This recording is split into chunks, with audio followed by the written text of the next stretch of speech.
No matter what happens, don't stop! We almost got it! Two treasure seekers are digging frozen ground in a cornfield at night. It's raining hard, lightning is flashing, but these two guys keep working. And now the shovel hits something solid. No way! A treasure chest!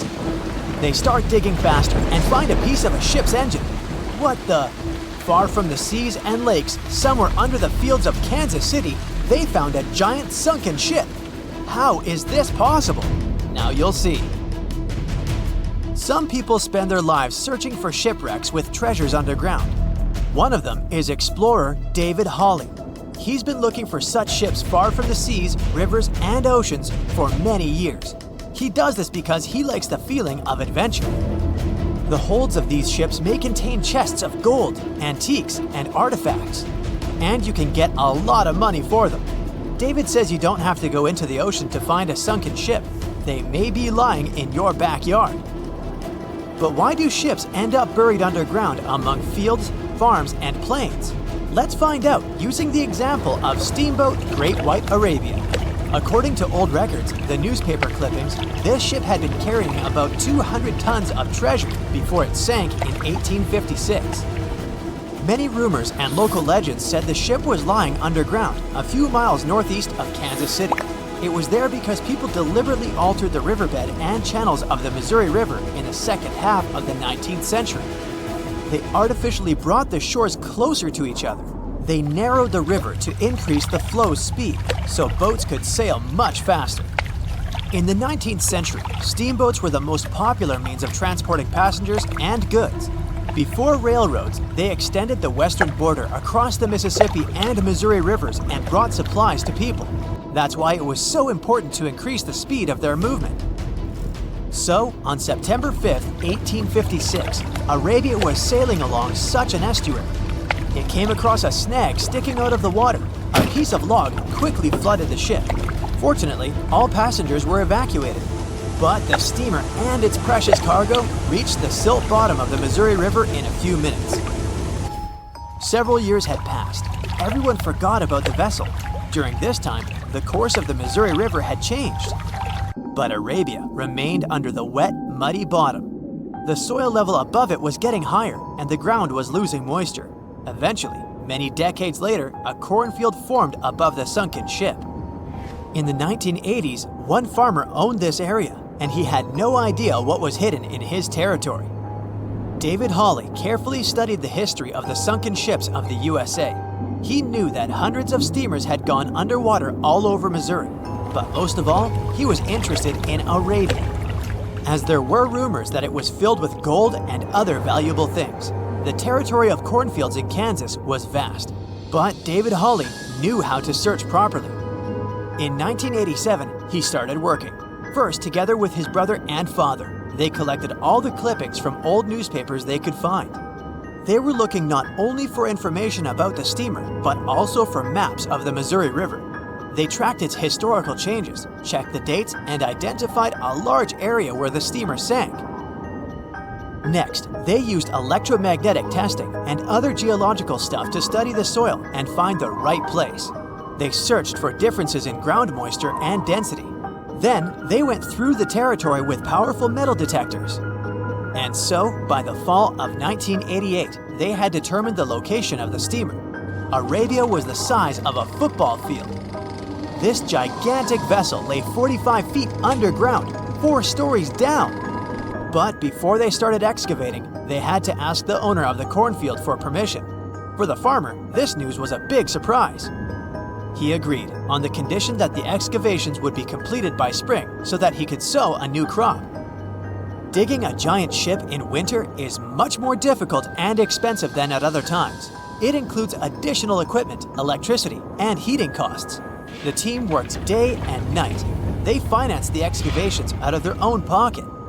Each invested more than $10,000 and took out a bank loan. Finally, they noticed the first details of the ship. The shovels hit the huge engine boilers and the deck. The goal had been achieved. Most of the cargo lying inside the sunken ships is covered with rust, shells, mud, and is badly damaged. The contents of Arabia were in excellent condition, considering that the ship had sunk 130 years prior. Unfortunately, they didn't find the chests of gold. Still, they got several tons of other valuable cargo, household items of people who lived in the middle of the 19th century. It was a time capsule. The ship was carrying supplies for hundreds and thousands of people, and all these things were perfectly preserved. For example, they could clearly see the brand stamp Goodyear Rubber Company on one rubber shoe. The longer the excavations continued, the more things David and his team found. In the barrels, they found plates from the 19th century. They were intact and usable. Also, there were clean clothes, thousands of pairs of shoes, harpoons, frying pans, and umbrellas. The ship was carrying cargo to supply about 16 small towns. Yes, it's not gold, but such artifacts are also precious. The contents of the ship could be worth millions. However, the crew wasn't going to sell these things. They made a museum on the site of a former fruit market in Kansas City. If you go there, you will immediately feel like you're in a department store of the 19th century. There are thousands of items in good condition. Even the matches here are dry enough to light up. It took David many years to present the entire collection from the steamship. He values each of the items and doesn't want to sell them. Anyone can come here, pay for a ticket, and find themselves in the past. Who knows, maybe there's an old ship hidden in your backyard too. Geologists found an older vessel in the hot desert of Namibia in 2008. This ship sailed back in the days when pirates scared sailors on the seas, and now it's inside a dried-up lagoon. The ship sailed from Lisbon in 1533 and disappeared with the crew near a small diamond mining town. After almost 500 years, the hull had been badly damaged. Only the carcass of the ship remained, but the treasure hidden inside the vessel stayed intact. They carefully studied the boat for a long time, trying not to ruin anything. And then, 5 days later, they found a big old chest in the hold. Carefully opening it, they found gold coins there.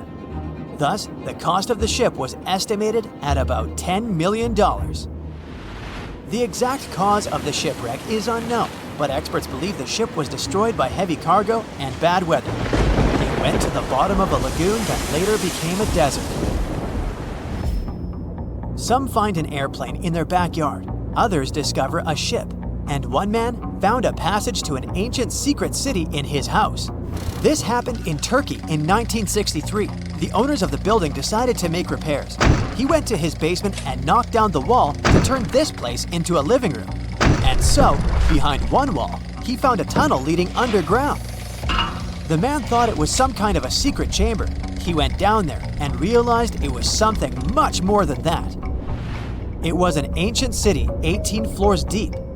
People built it in the years 780 to 1180 as a refuge from weather disasters and the invasion of enemies. This place also includes many underground tunnels that stretch for several miles in different directions. People could get to the town from different points using secret passages leading to these roads. The city can accommodate about 20,000 residents, livestock, and tons of food supplies. Archaeologists have also found a chapel, schools, stables, and public kitchens there.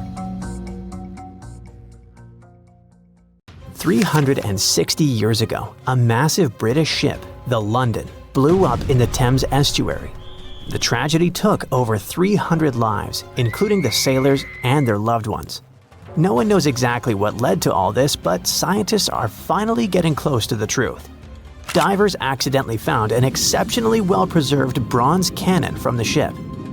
This cannon, that was buried in silt and clay for centuries, could have all the answers. The London was a service ship built for the Navy of the Commonwealth of England.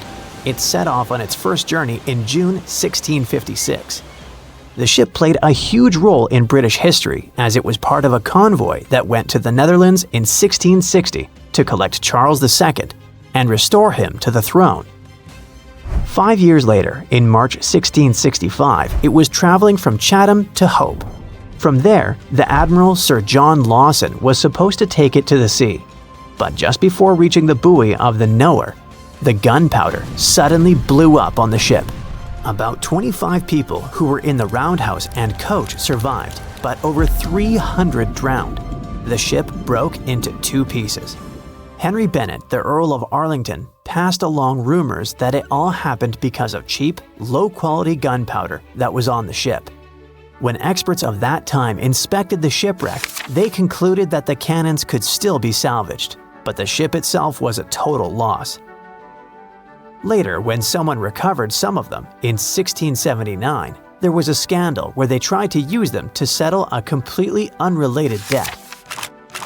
In 2005, divers rediscovered the London. To protect it, port authorities even had to move the shipping lane, and a team of archaeologists got to work exploring it. That wreck is a big deal because it gives us real insights into English naval history. Visibility in the Thames estuary can be terrible. Sometimes you can't even see 1.5 feet in front of you. Working on the site is also super tough because it's in a crazy tidal environment, and a busy shipping lane, where huge cargo ships constantly pass by, is still near. So when a cannon suddenly appeared, stuck deep in the clay, it meant the conditions had to be absolutely perfect. Experts believe the find is from the Commonwealth era, and it's medium size, about 8 feet 6 inches long.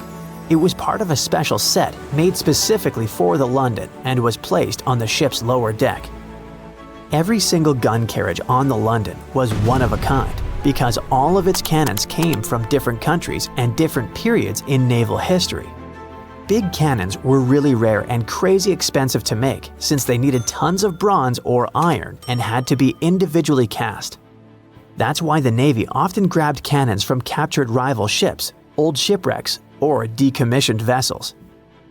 The new find is one of the clues that could eventually help scientists to solve the mystery of the London tragedy. So far, they've also found leather shoes, pieces of instruments, wooden tools, rope, and a compass. All these artifacts are like puzzle pieces to them. They still don't have enough evidence to be sure, but it looks like both the pipe and candles could have been sources of flames that set off a larger bang. Some workers made another amazing find at a flooded quarry in nearby southeast England, about 60 miles southeast of London. They stumbled upon the remains of a rare Elizabethan-era ship hundreds of yards away from the nearest coastline. Finding a ship from the late 1500s is a huge deal, because very few vessels from that time have survived. Studying it could help scientists answer some big questions about an important era in history, when England was becoming a major player in European trade. Today, the quarry site is about 1,000 feet from the sea, but back in the 1500s, it was actually part of the coastline. Archaeologists think the ship either wrecked on a rocky headland or someone dumped it there when it was too damaged to sail anymore. Scientists haven't identified it yet, but they studied over 100 pieces of its wooden hull, reading the tree rings, and found that it was built from English oak trees cut down between 1558 and 1580. At that time, Northern Europe was switching from the old clinker method where the planks overlapped like fish scales to the carvel style from the Mediterranean, where the planks are smooth and flush against each other, nailed to an internal frame. Old wood usually rots away pretty fast when it's exposed to air or water. But if it's buried under a thick, oxygen-free layer of mud or silt, it can survive for centuries. That's exactly what happened here. The team is using laser scanning and digital photography to document everything about the wreck. Once they finish their research, they plan to rebury the timbers under the silt in the quarry lake, so the ship can stay there safe for many more centuries to come. A team of archaeologists in Norway found a ship in an even more unexpected location, in a flat field. There's a hill nearby called Gel Mound. It's actually a huge burial monument that the Vikings themselves had built. The farmer who owns the field wanted to dig some drainage ditches, but first, he needed experts to check for anything important underground. Archaeologists used a high-resolution georadar attached to a tractor-like vehicle. When they scanned the field, they discovered that it used to be packed with burial mounds, at least 8 new ones nobody had ever found before. And beneath one of the mounds, the radar picked up the outline of a ship. Back in Viking times, ships were super valuable. so they only buried them with really important people. Scientists have only found 3 boat burials in all of Norway before, and this is the first new one in years. The team believes this ship is from Viking times, probably between the years 500 and 1000 CE.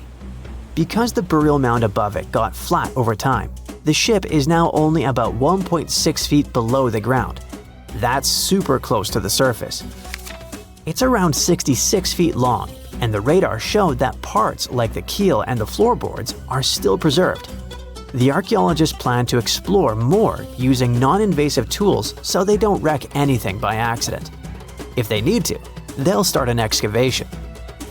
Far away from Norway in the Namibian desert, a miner looking for gems accidentally found a legendary shipwreck almost 500 years old. The workers called in an archaeologist to check it out, and they thought it must have been the remains of a Portuguese trading ship, the Bom Jesus, that had mysteriously vanished in the 1500s. The Bom Jesus had left Lisbon loaded with treasures, aiming for India. But somewhere along the southern tip of Africa, a brutal storm slammed it into the Namibian coast. The ship smashed into rocks, broke apart, and disappeared under the waves. When archaeologists explored the wreck, they found parts of the ship scattered across the shore and buried under thick sand, which actually saved the remains from rotting away. They even discovered treasure, over 40 tons of cargo that had spilled out of the captain's chest underwater when the hull broke. There were cannons, swords, fabrics, tools sailors used to navigate by the stars, and most impressive of all, 1,845 copper ingots, solid pieces of metal weighing 16 to 17 tons in total. Scientists could even read the old trademarks stamped on them, revealing they were made by a mega-rich German trading company. And then there was the real jackpot. More than 2,000 gold and silver coins from all over the world, Portugal, Venice, France, and the Moorish states, plus 105 giant elephant tusks weighing about 2 tons. The tusks were likely on their way to become luxury goods like jewelry and fine carvings. DNA tests later showed the ivory came from West African forest and savanna elephants. They didn't find many bones though, which means the crew either managed to escape or were lost forever at sea. A ship filled with gold and other treasures worth over $13 million was found in the middle of the Namibian desert after almost 500 years. The worker who found it was actually looking for diamonds, but ended up with something way more valuable for history. There were some blocks of copper, some wood, pipes, and elephant tusks. The miners called for an archaeologist, who soon realized it wasn't a disturbed beach like they thought, but a shipwreck. All evidence showed that it was a Portuguese trading vessel, Bom Jesus, that went missing in the 16th century. Experts believe it was a special kind of ship that was bigger, stronger, and better than older ships from Portugal and Spain. These ships were built to take Portuguese explorers on long trips to distant places like India, China, and Japan, and come back with tons of cargo. The Bom Jesus was likely carrying treasures from Lisbon, Portugal, to western India. But it looks like on its way around the southern tip of Africa, near Namibia, a big storm pushed the ship too close to the shore. The ship hit a rock, tipped over, and broke apart, sinking into the ocean. Archaeologists found treasure from the captain's chest under the water, which probably fell out when the ship's wooden hull broke. They also found pieces of the ship scattered along the shore, likely from the violent storm and later by construction in the area.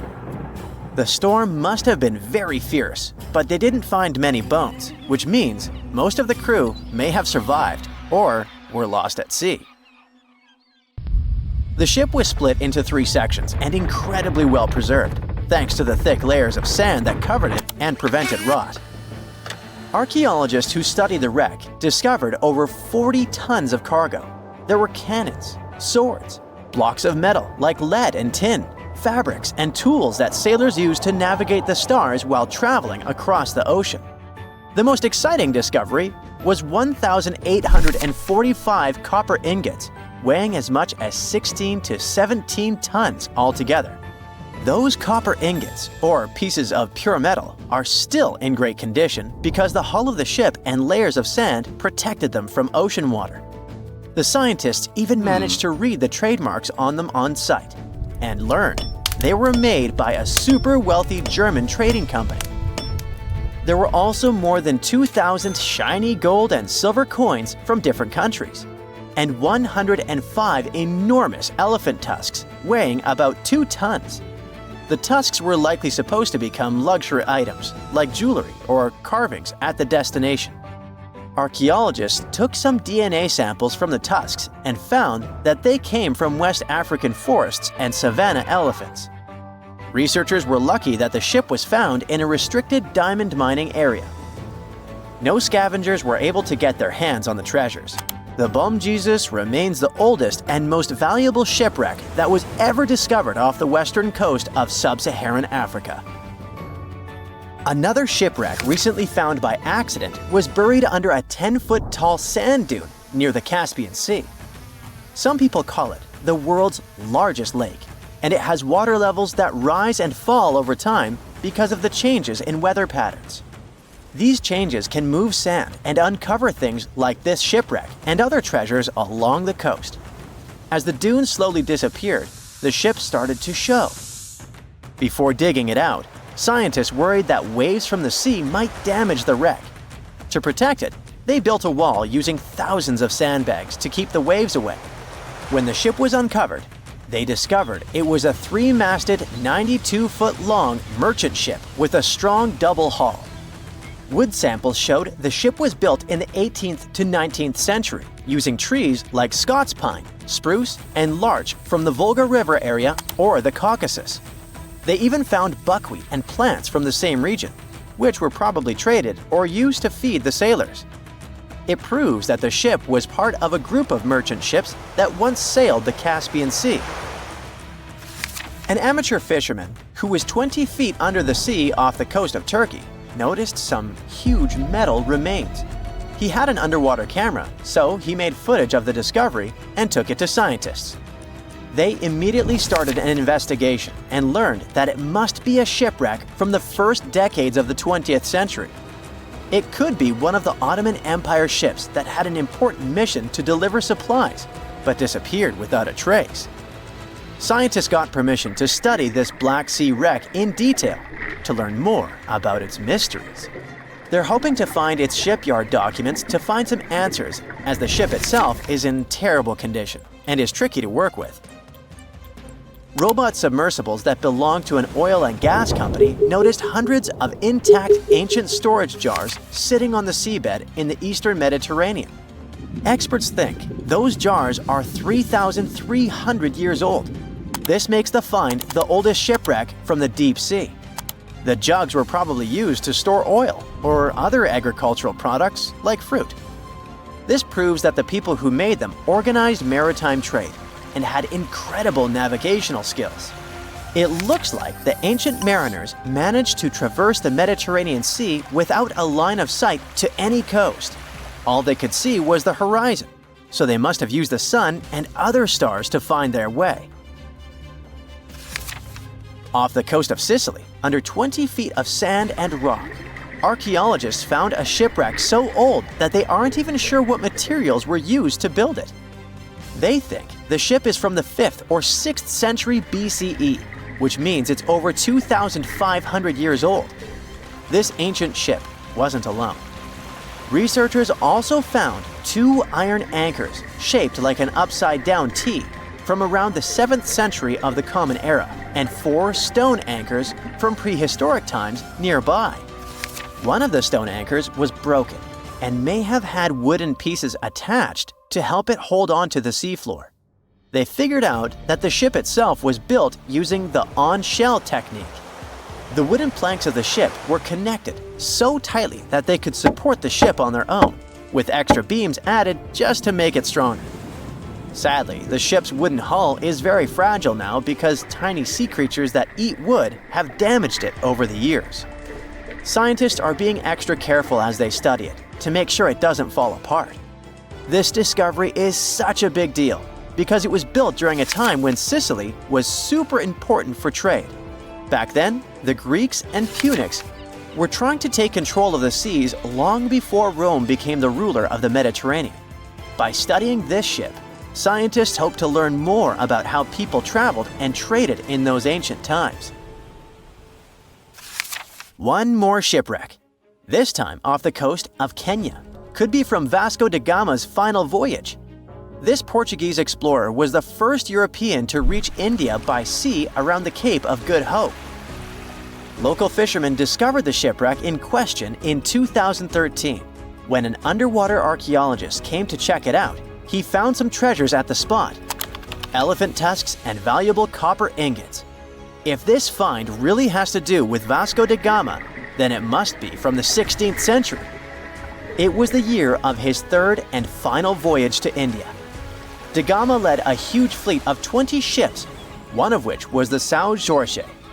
Most of the ship is hidden under layers of coral, and a whole team of scientists are carefully digging trenches to find parts of the ship's wooden frame and hull. A Portuguese archaeologist just discovered a bunch of sunken ships filled with gold, including a Spanish galleon with 22 tons of gold and silver. This much gold today is worth about $2 billion, and this is the money from one ship alone. Archaeologist Alexandre Monteiro made this discovery almost by accident. He was studying some documents when he found some information about a ship that went missing in 1615, and he decided he wanted to find it. After many years, Alexandre found not just this specific ship, he actually discovered 8,620 shipwrecks in the waters of Portugal alone. Out of this number, 250 are gold-filled shipwrecks, a discovery that would make any Jack Sparrow shake in his boots. Most of these ships went down for boring reasons like the weather, but sometimes they were destroyed in battles, which may or may not have been super epic. They were carrying gold and other treasures from the New World to Europe, and of course, everyone wanted a share. Alexandre had been studying historical shipwrecks for 30 years now, so he has discovered many ships that went down in somewhat glorious ways. In 1816, for example, a ship of one of the richest men in Portugal sank in Australia, with an insane amount of 66,000 silver coins. This was the first ship from Portugal to ever plunge in the waters of Australia.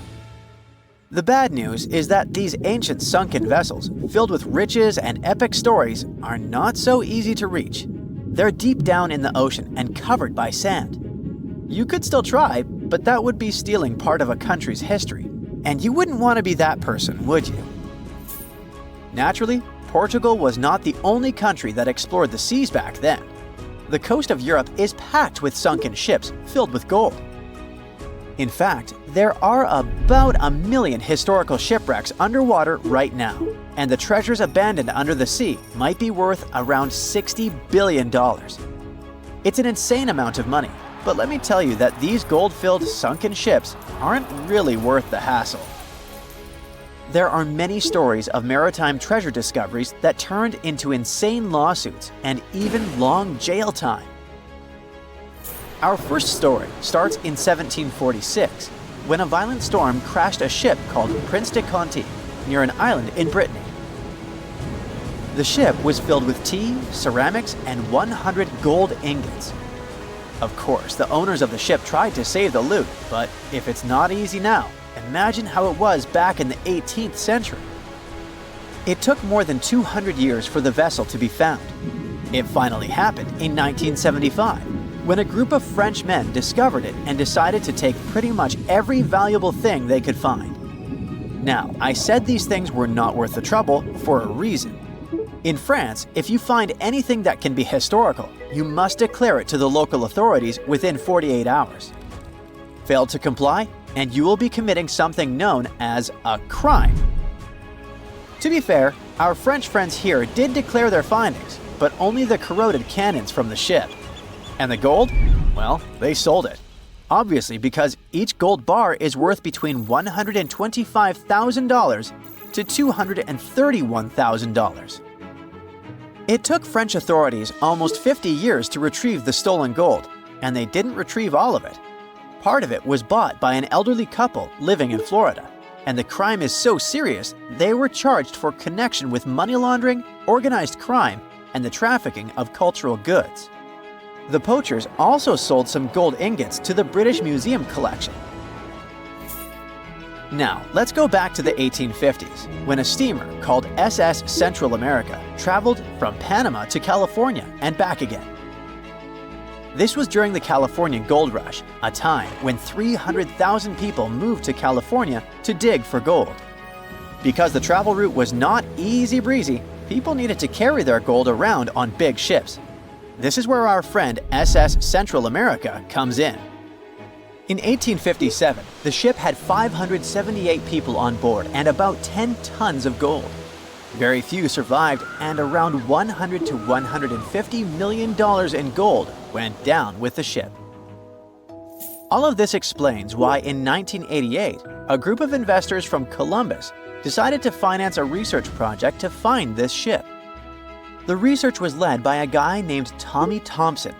Tommy was really crazy about the idea of finding this sunken ship filled with gold. It took him years to find the exact location of the SS Central America, especially because the ship was 7,500 feet beneath the surface of the Atlantic Ocean, and retrieving it required a lot of fancy tech. A group of 161 investors paid for his adventure, but it goes without saying that they were not doing this out of love from their hearts. They invested $12.5 million in this project because they were expecting to earn at least 10 times more. But since life is not all sunshine and rainbows, 39 insurance companies sued the research team as soon as they retrieved the gold. Back when the ship was up and running, these companies insured the cargo of the SS Central America, and when the cargo was finally retrieved, more than 100 years later, they wanted to be compensated. They said it was not their job to retrieve it, but that doesn't mean they abandoned it. This crazy talk didn't stick, and 92% of the gold was given to the research team. The plot thickened when the investors were scammed by none other than Tommy Thompson, who fled with $4.16 million. He also had 500 gold coins, but he's not telling a soul where they are. Nonsense like this is the reason why most countries have rules to protect cultural properties. And yes, sometimes shipwrecks can be a cultural property. Obviously, there are many maritime treasure discoveries that happen without breaking any laws. The SS City of Cairo, for example, was a steamship that submerged in 1929 with 2,000 boxes of silver coins weighing 122 tons. A company called Deep Ocean Search retrieved the coins from a depth of 17,000 feet, which is 4,500 feet lower than the Titanic. 34 million pounds went to the UK Treasury, and the Deep Ocean Search also got a share.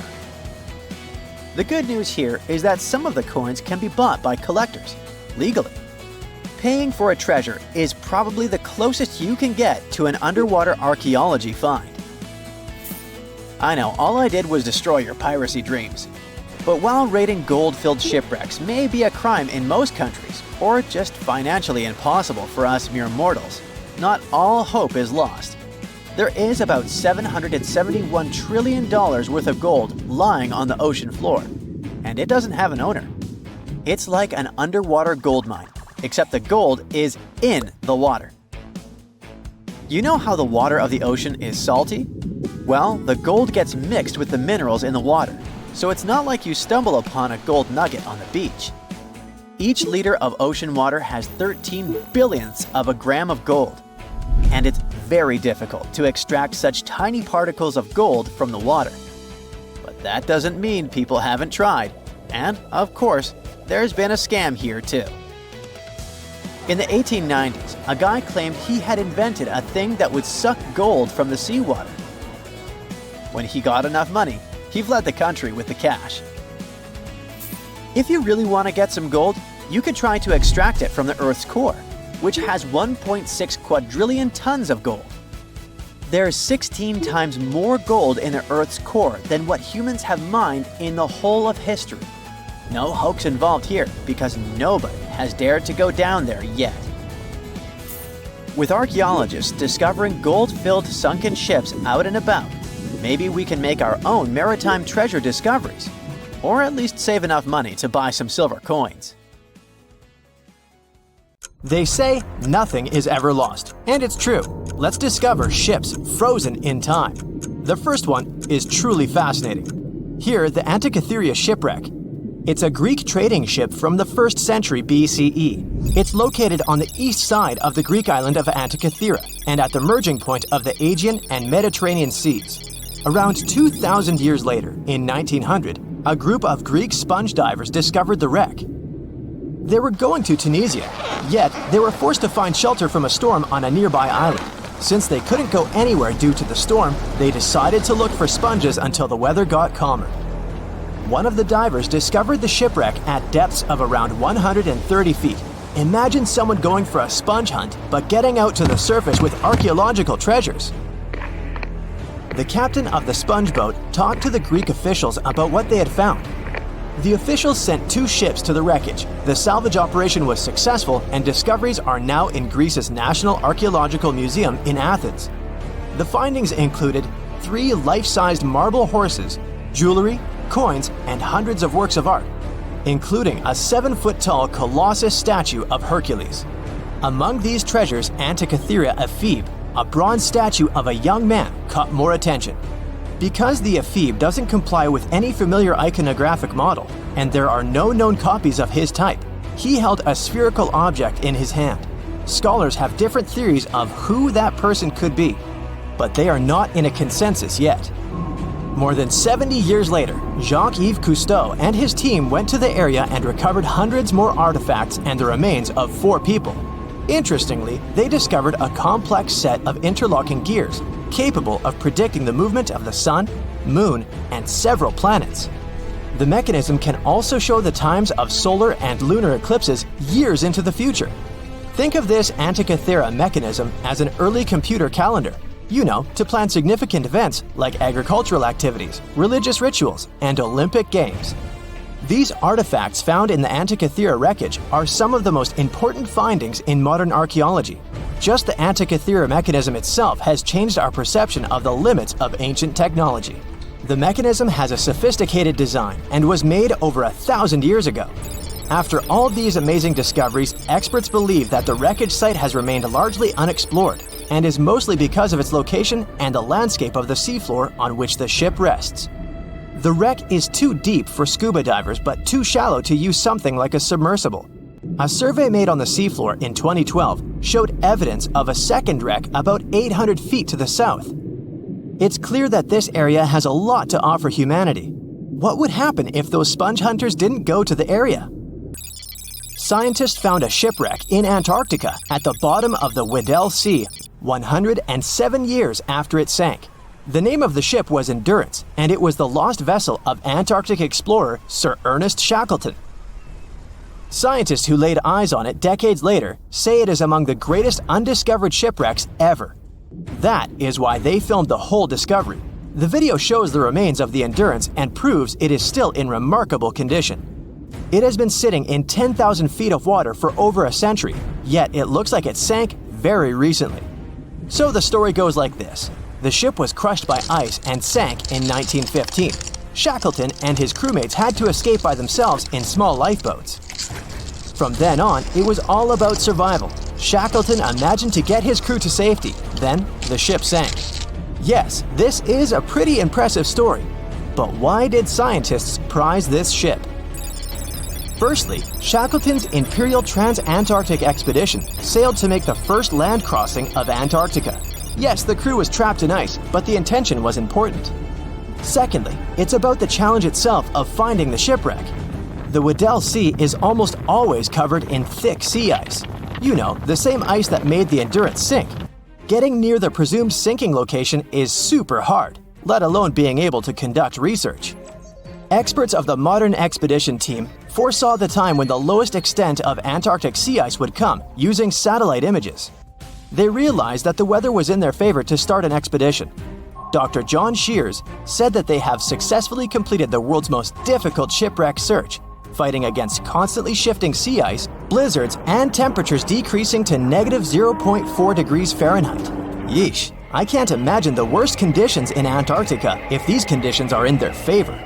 Lastly, look at this. It's timbers. They're very much intact. Plus, you can read the ship's name. It's still visible.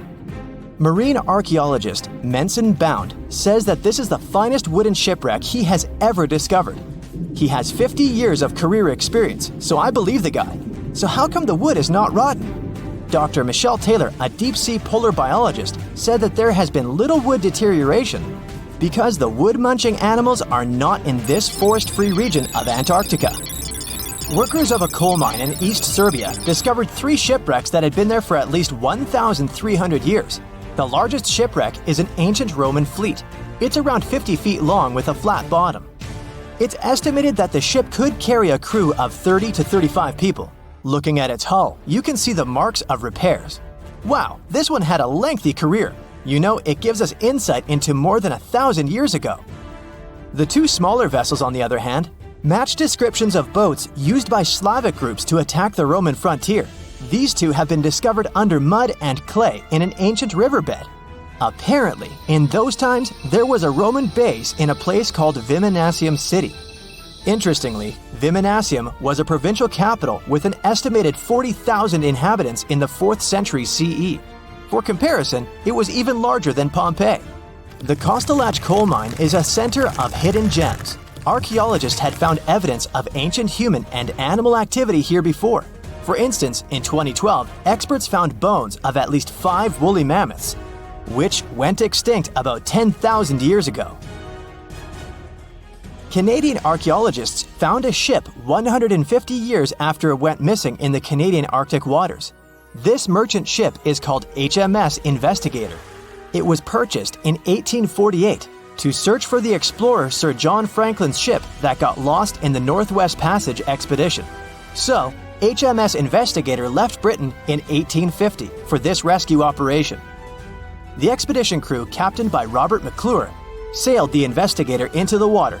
He realized that he was in the final leg of the Northwest Passage, the sea route across North America. But before he could sail into the Beaufort Sea, the 122-ton ship itself got stuck in the thick ice.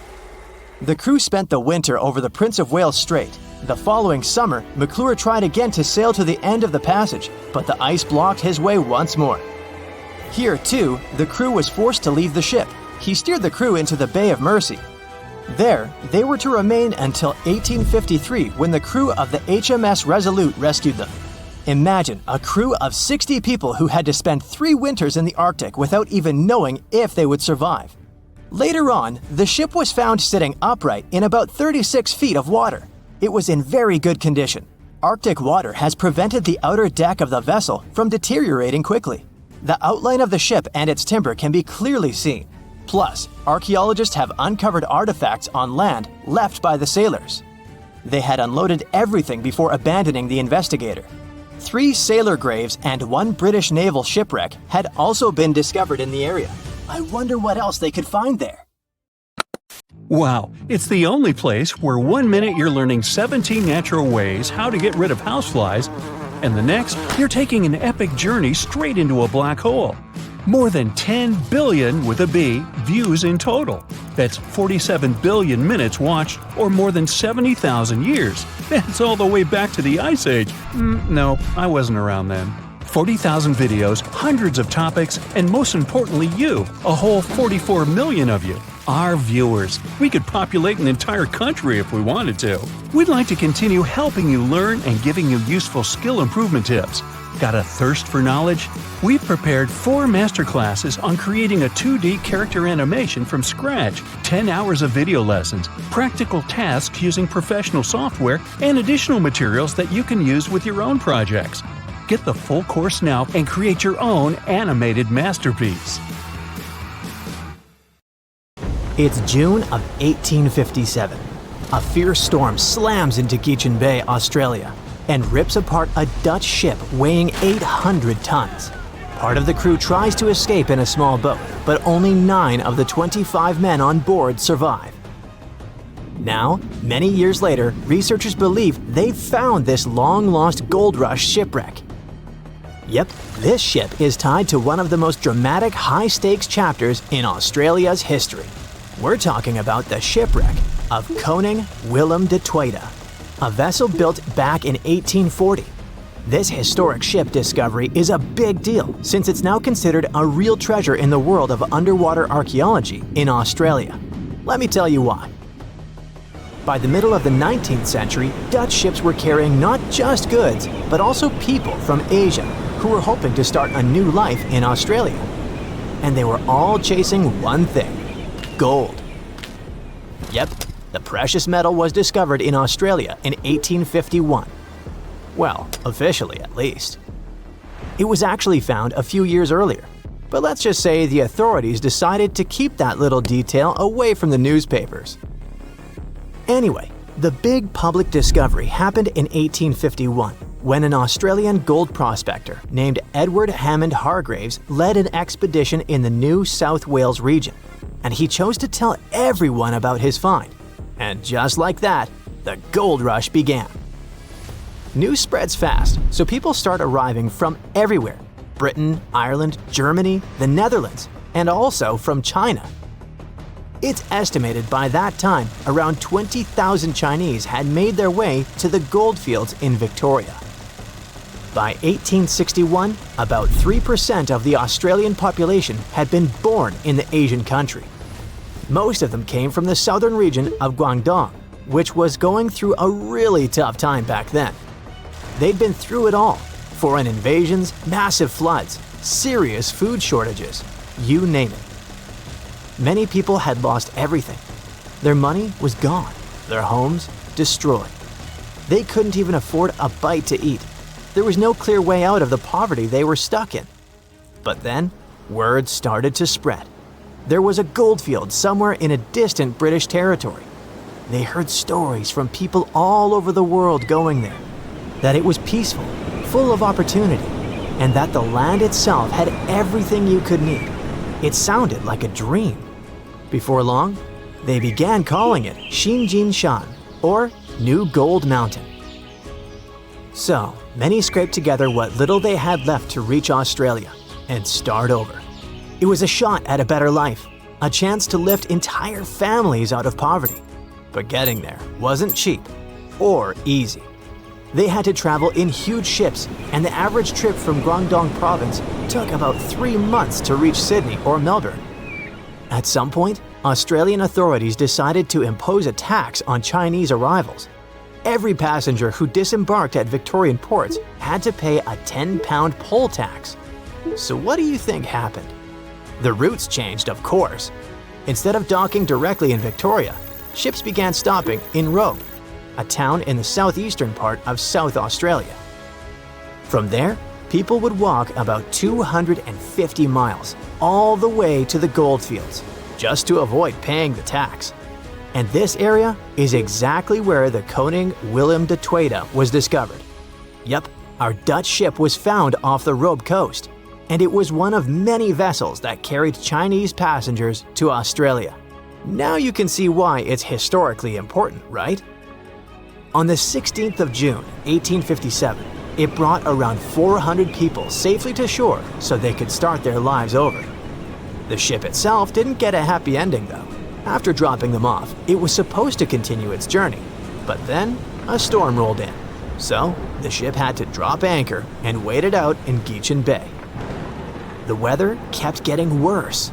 The anchor began to drag, and by the 13th of June, it was completely lost. The captain, called Hendrik Geisen, had to act fast. He made the call to beach the ship in hopes of saving both the vessel and his crew. But there was a problem. The ship ran aground on Long Beach, about 3 miles east of Robe, and it started breaking apart quickly in the rough seas. The rest of the story is tragic. 16 sailors drowned when one of the ship's small boats turned upside down. Only 9 men made it out alive. Captain Geisen stayed aboard the wreck. He eventually reached the shore by clinging to a cask.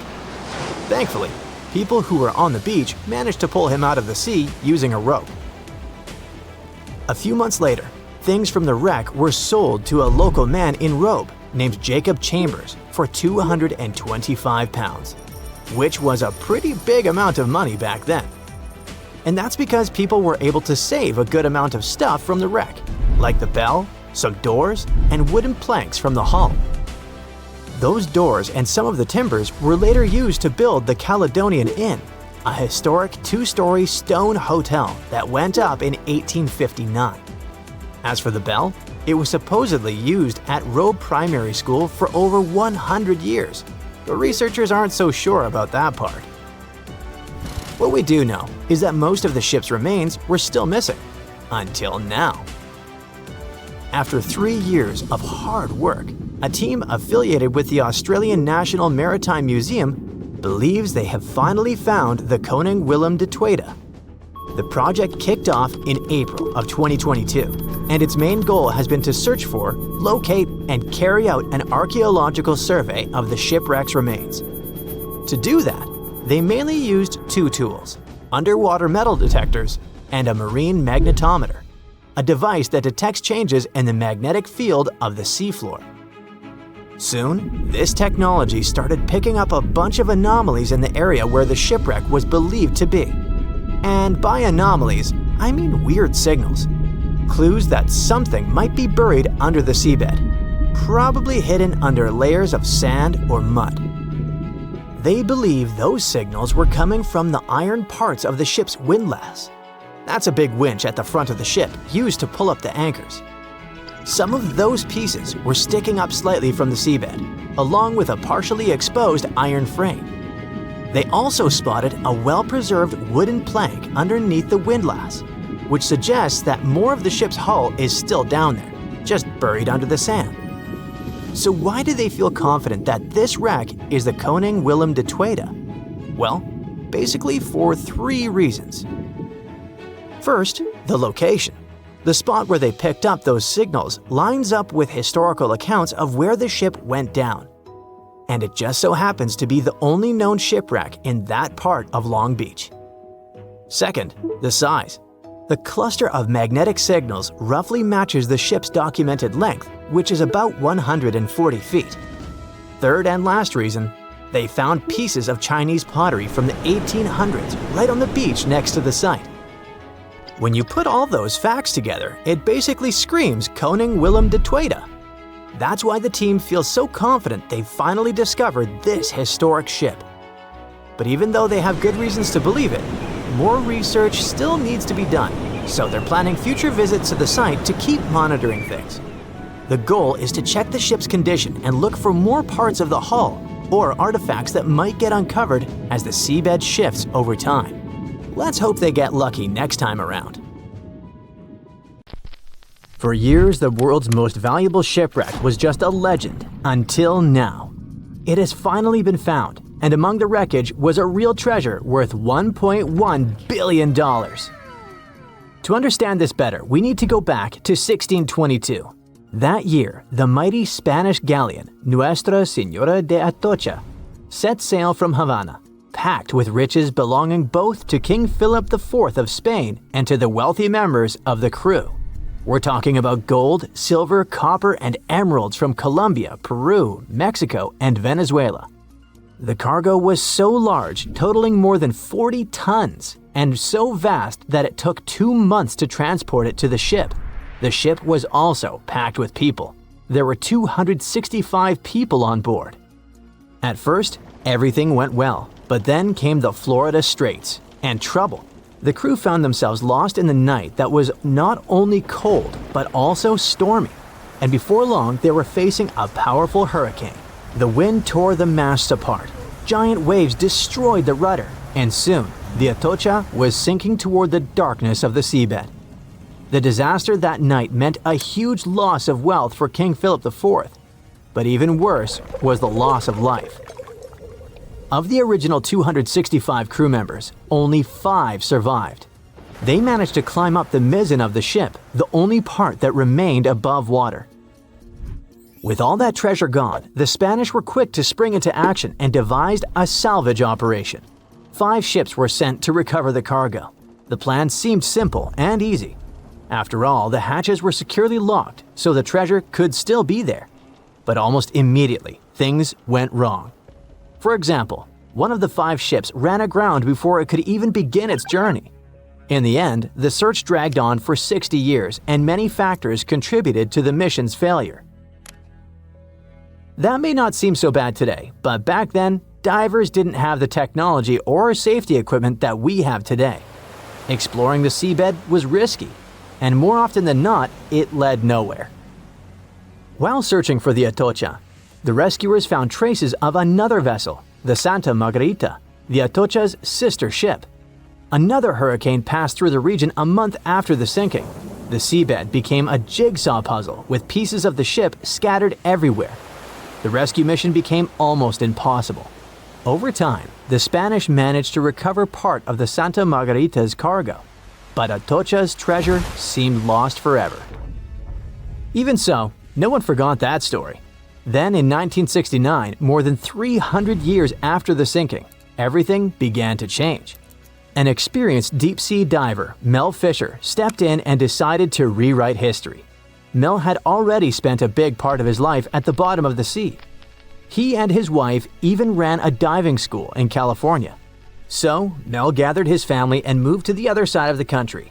He led a new team of hunters whose mission was clear: to find the lost treasure of the legendary Atocha.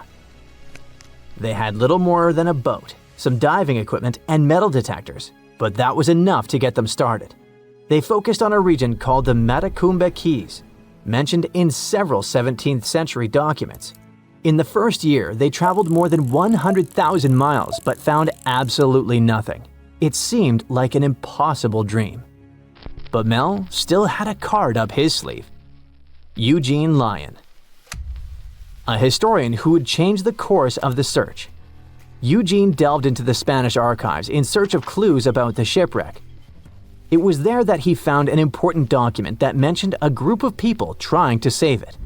On the last page, it was mentioned that an area 100 miles from where Mel was searching had been the scene of the main exploration.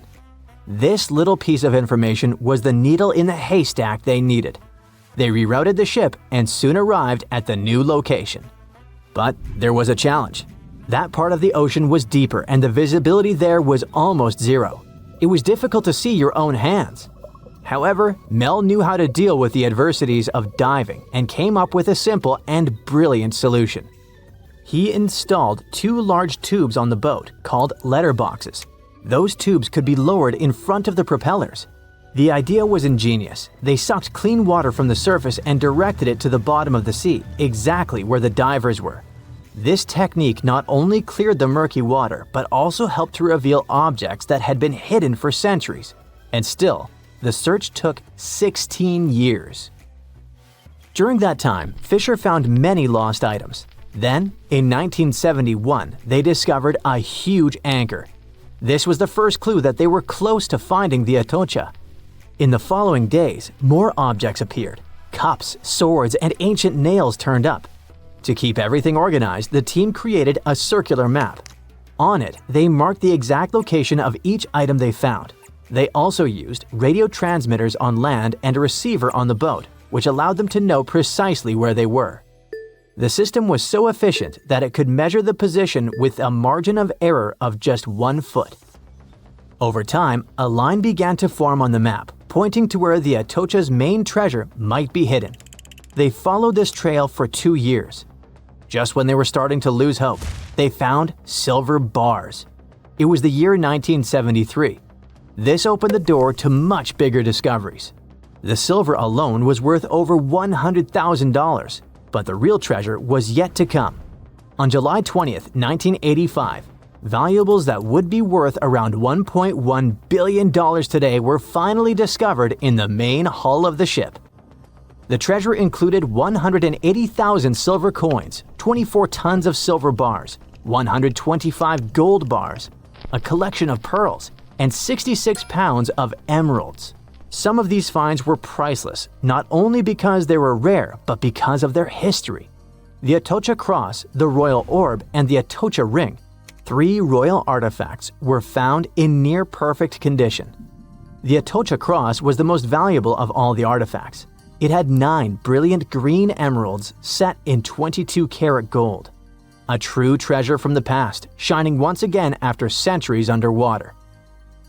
Soon after the discovery, the state of Florida thought, wait a second, we want a piece of that treasure. They went to court, demanding a whopping 25% of the value. A bitter legal battle ensued, and it lasted 8 years. It even went all the way to the Supreme Court. But in the end, treasure hunter Mel emerged victorious. He was even invited to The Tonight Show, showing off a massive gold chain found in the wreckage, wrapped around his waist like a belt. People called it the money chain, and for good reason. The find was so big that the wreck was declared the world's most valuable by the Guinness Book of Records in 2014. After the initial excitement, Mel sold some of the gems, but the bulk of the treasure remained in the family for a while. What was left was auctioned off. No one knows exactly how much the jewels were sold for, but one thing is for sure. Their value has skyrocketed over the years, and it's not just about the sparkle, it's about the legend that lives behind them. Today, these treasures are part of the particular Museo collection, the largest private collection of the Atocha artifacts in the world. And no, they're not for sale. But the good news is that you can still see them. They're on display, shining brightly in homage to Colombia's rich history and the famous mine from which they came. The people behind them say that these emeralds are as iconic as the rubies of Mogok or the sapphires of Kashmir. And honestly, they're right. On a fine summer night of August 30th, 1892, a shipping magnate took his family for a cruise on Lake Superior. They were traveling on the Western Reserve, which was supposed to be one of the safest ships of its day. It was made of a type of steel like that used to construct the infamous Titanic, and it ended up with a similar tragic destiny. The ship broke in two and was found only 132 years later, in 2024. The 300-foot steamship was the first steel-plated freighter on the Great Lakes. One newspaper called it the Inland Greyhound because of how quickly it cut through the water. Peter H. Minch was the owner and inventor of this vehicle, which had been built just 2 years earlier in Cleveland. On the night of its last voyage, the ship set off toward Two Harbors, Minnesota. Minch brought along 5 of his family members, his wife, their 2 kids, his sister-in-law, and his niece. There were also 22 crew members aboard. It was a pleasant and smooth ride while they were sailing across Lake Huron. But as soon as they left Whitefish Bay, the lake turned wild, and the crew had to drop anchor for a while. Later that evening, as they entered Lake Superior around 9 p.m., a fierce summer storm moved in with powerful winds and crashing waves. Then disaster. The ship began to split in two. Within just 10 minutes, the Western Reserve was completely underwater. Everyone managed to get into lifeboats. The Minch family, with some crew members, took the wooden one, and the remaining 10 people got into the metal one.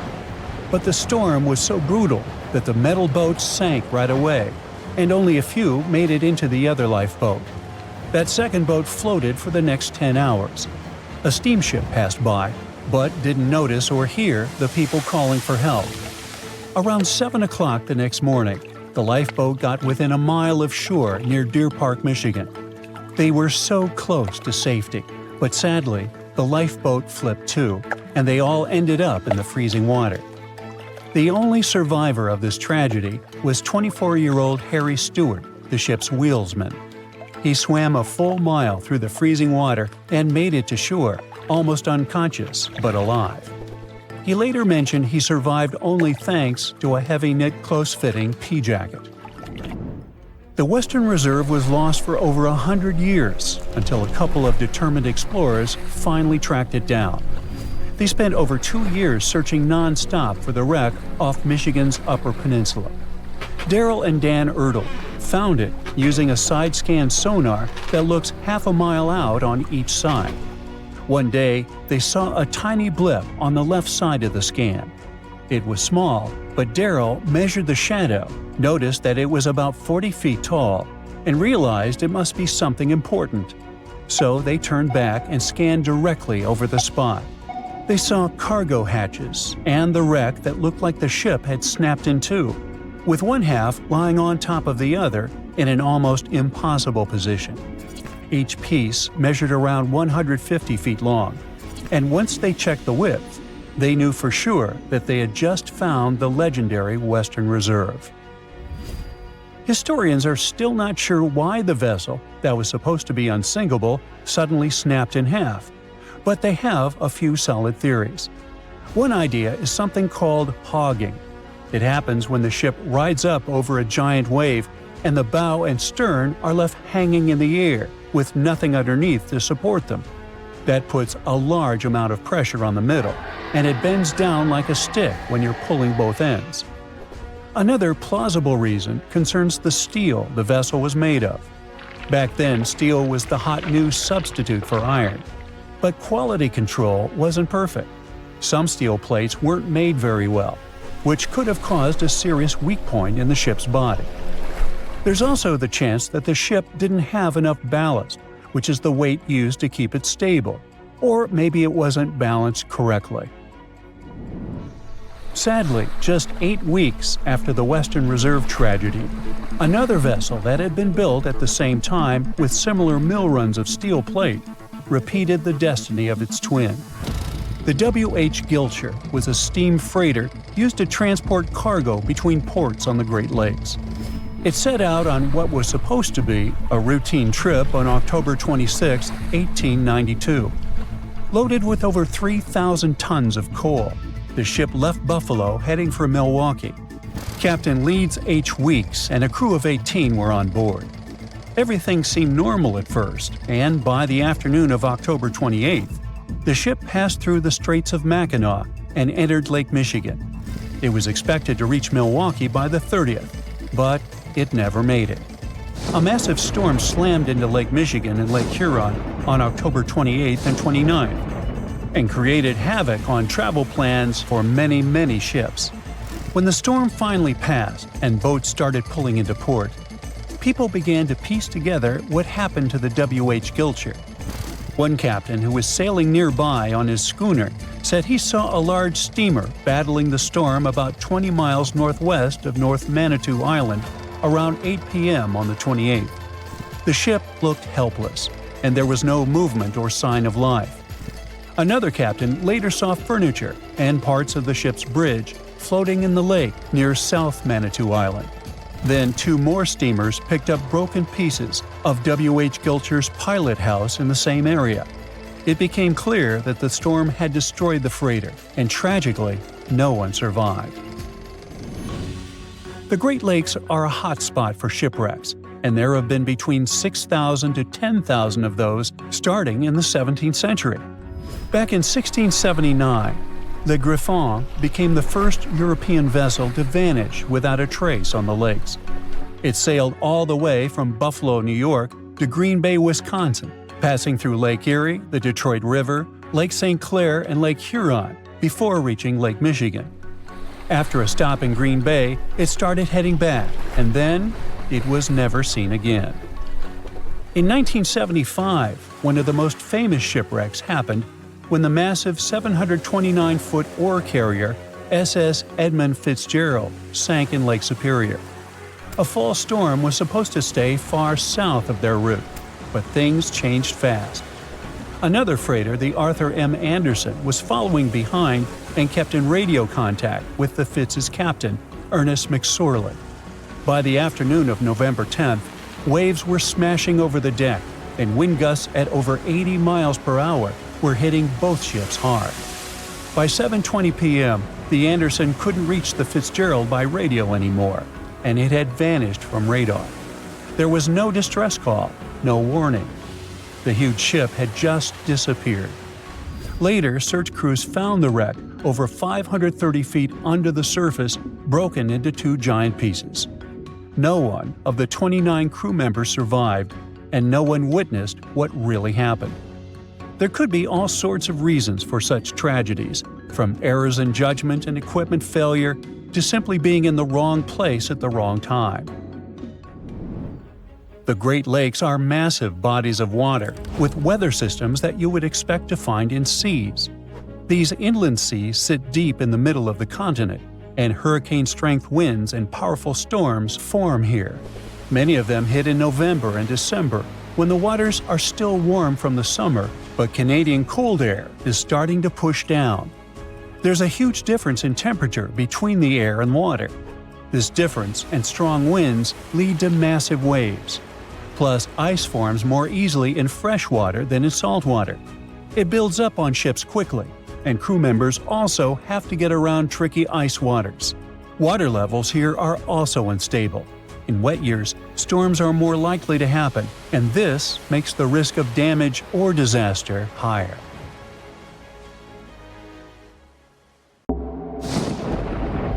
There's a ship drifting somewhere in the ocean without a crew.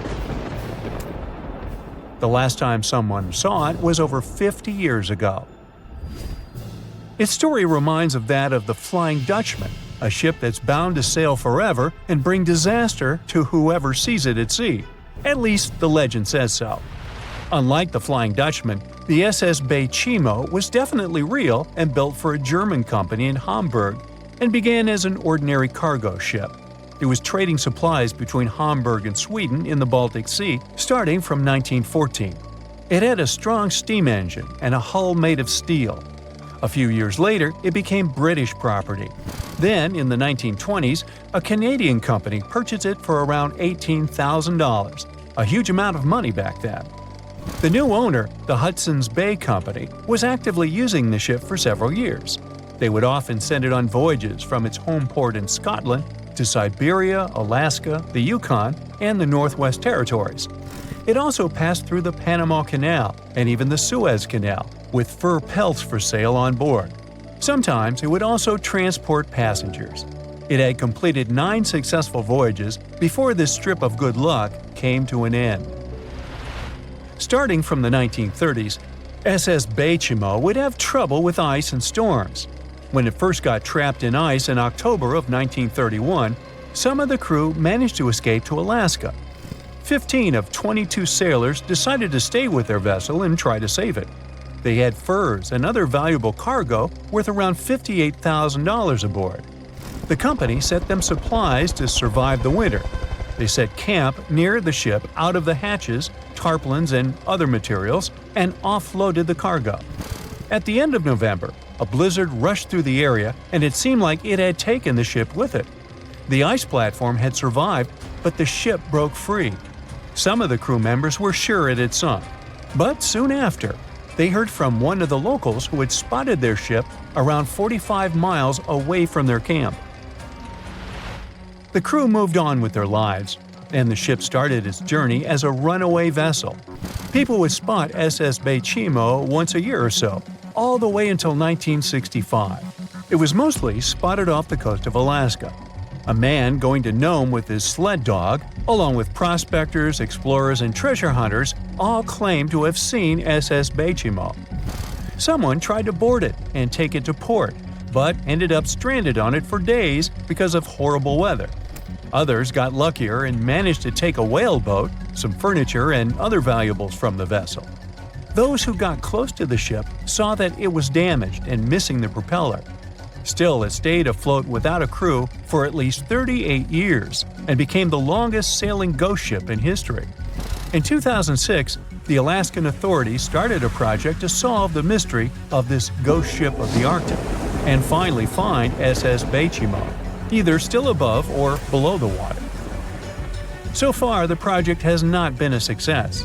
SS Bay Chimo remains one of the estimated 4,000 ships that have disappeared off Alaskan shores. If the legend of the 17th century isn't lying, this ghost ship could be sailing somewhere along the Flying Dutchman. It belonged to the Dutch East India Company.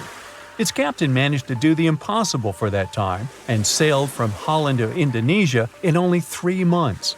They said he was flying over the sea, and some evil tongues explained that he had made a deal with evil forces to achieve that. Once the ship was sailing back home, its captain and crew disappeared without a trace. There are many versions of what happened to it.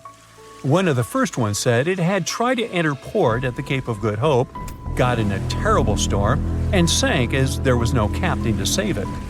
Another legend says the captain had refused to obey the skies to let the ship sink during the storm. A scary life form then struck the boat and the crew, and it was condemned to forever wander without rest. Many sailors claim to have spotted the Wandering Dutchman. The Duke of York, who was to become King of England, mentioned having seen it in Australian waters. Right after spotting the ship, the man who saw it first fell from the top of the mast and didn't survive. There were more encounters with this legendary ship up to the middle of the 20th century. Ships would nearly collide with it as the Flying Dutchman jumped out of the blue. Scientists have a more logical explanation for this mystery: Fata Morgana, not to be confused with Hakuna Matata. Now, when you're out at sea on a hot day and the air is all wavy, it feels like when you look at the road on a scorching summer day. That's because of something called atmospheric refraction. When light passes through different layers of air with different temperatures and densities, it bends and twists. Sometimes, under certain conditions, this bending of light can create really bizarre optical illusions over the ocean, like sightings of the Flying Dutchman. The Fata Morgana phenomenon can make distant objects appear distorted, stretched, or even lifted above the horizon. So you can see a ship far away, but because of the way the light is bending, it will look like it's floating above the water or even disappearing and reappearing. A Fata Morgana is most commonly seen in polar regions, especially over large sheets of ice that have a uniform low temperature. But you can see it anywhere, even in deserts and over lakes on hot days.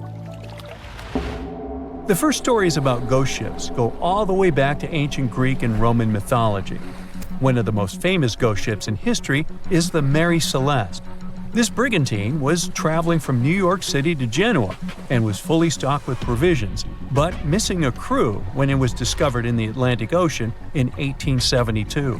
The crew's personal belongings were also there, completely undisturbed. The final entry in her log was made 10 days earlier. We still don't know what happened to its crew, and the ship has inspired many spooky stories and legends. The Lady Lovibond was another legendary schooner that is believed to have been wrecked off the coast of Kent in the middle of the 18th century. The story tells that the ship's captain, Simon Reed, had just got married and took his bride on board for a celebratory cruise, despite the superstition that it could bring bad luck. They were on their way to Portugal when the first mate, who is also in love with the captain's new wife, went mad because of jealousy, attacked another crew member, and then took over the wheel and steered the ship straight into the dreaded Goodwin Sands. No one aboard survived, and the schooner is said to reappear as a ghost vessel every 50 years. In present times, many vessels become abandoned and turned into ghost ships intentionally. There are thousands of them floating in U.S. rivers, lakes, channels, and coastal waters. Some people lose their boats in storms and other extreme weather. Others have to abandon their boats because maintaining them can cost 10% of the boat's price. Plus, docking a vessel can add up to several $1,000s every year. Most boats have been made of fiberglass, so an owner can't just recycle them as scrap metal. So, once they want to get rid of it, they often tie it to a dock and sneak away, or leave it floating far away from the shore, or just try to sink it. When ghost ships sink in shallow waters, they can cause damage to coral reefs, mangroves, marshlands, oyster habitats, and wetlands. Plus, they can collide with unsuspecting regular ships and cause real trouble. So, don't do that. Enough said. Strange things occur in the cold waters of Antarctica. One of these things happened to a ship called Jenny. It was a small schooner whose history began in 1822. The boat and its crew set sail and disappeared a year later. For 18 years, the ship was considered sunk. People forgot about it, but in 1840, the vessel reminded the world of itself. That year, the whaling ship Hope sailed through the Drake Channel in Antarctica. The crew members noticed a ship among icebergs. It was the schooner Jenny. It was floating slowly in the dark, with no signs of life. The captain of the Hope, Mr. Brighton, gave the order to approach the mysterious vessel. They thought it was some creepy ghost ship, but as they came closer, they noticed crew members on the deck. The sailors of the Hope called out to them, but received no answer. This time, it became clear that something terrible had happened to the Jenny. When Brighton boarded, he realized that the Jenny crew members weren't missing. They were here. Frozen people stood like statues. Brighton went down to the lower deck and found the captain. He was sitting frozen at the table, holding a pen. Brighton looked at the logbook. The last record was made on May 4th, 1823.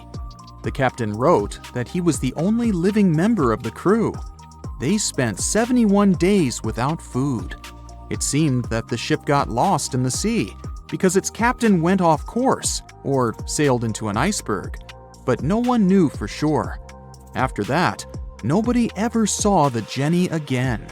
According to rumors, the crew of the Hope abandoned the frozen ship and left it to drift in the cold waters.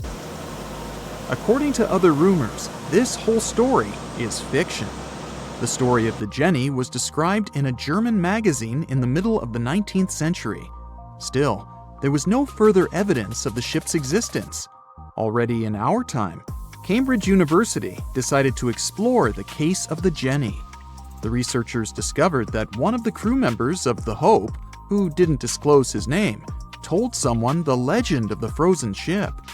Someone shared the story with another guy, and it was published in a German magazine called Globus. And that's all. There was no other evidence. One of the most famous ghost ships was the Mary Celeste, and there's no doubt about its existence. The history of this vessel was documented in court. People wrote about it in newspapers, but the most exciting thing is that the ship continued to be used even after 10 people disappeared from its deck. The history of the Mary Celeste began in Canada in 1861. When it was first built, the ship was called the Amazon. It changed captains several times, and it also hit some rocks. The boat was sold, bought, then sold again, repaired, and sailed under the name Mary Celeste. In 1872, it had a new captain, Benjamin Briggs. He was a decent, brave man with a lot of experience in navigation. He had a beloved wife, a daughter, and a son. When he went on his last voyage, he took his wife and daughter with him, and his son stayed in America. In November of 1872, the Mary Celeste sailed from the port in New York with 10 people on board and disappeared. 8 days later, another ship, the Dei Gratia, also left New York and followed the same route. Dei Gratia's captain, David Morehouse, noticed the Mary Celeste and immediately realized something was wrong. The ship was moving too freely, as if no one was controlling it. The captain tried to contact the crew members, but no one answered him. Then, together with other sailors, he climbed aboard the Mary Celeste. The ship was in good condition. There was no damage. The hold was slightly filled with water, but it could be easily pumped out. Everything seemed fine, but one lifeboat was missing. The crew members' valuables were in their cabins. The cargo was in the hold. The supplies of water and food were untouched. Judging by the records in the logbook, the ship was caught in a storm, but it was not too strong. Other ships also sailed through this storm, but nothing bad happened to them. The last record was dated November 25th, and it claimed that everything was fine. The sails of the Mary Celeste were slightly damaged, but perhaps it happened after the crew had disappeared. The whole ship was in excellent condition, but what made the people leave it?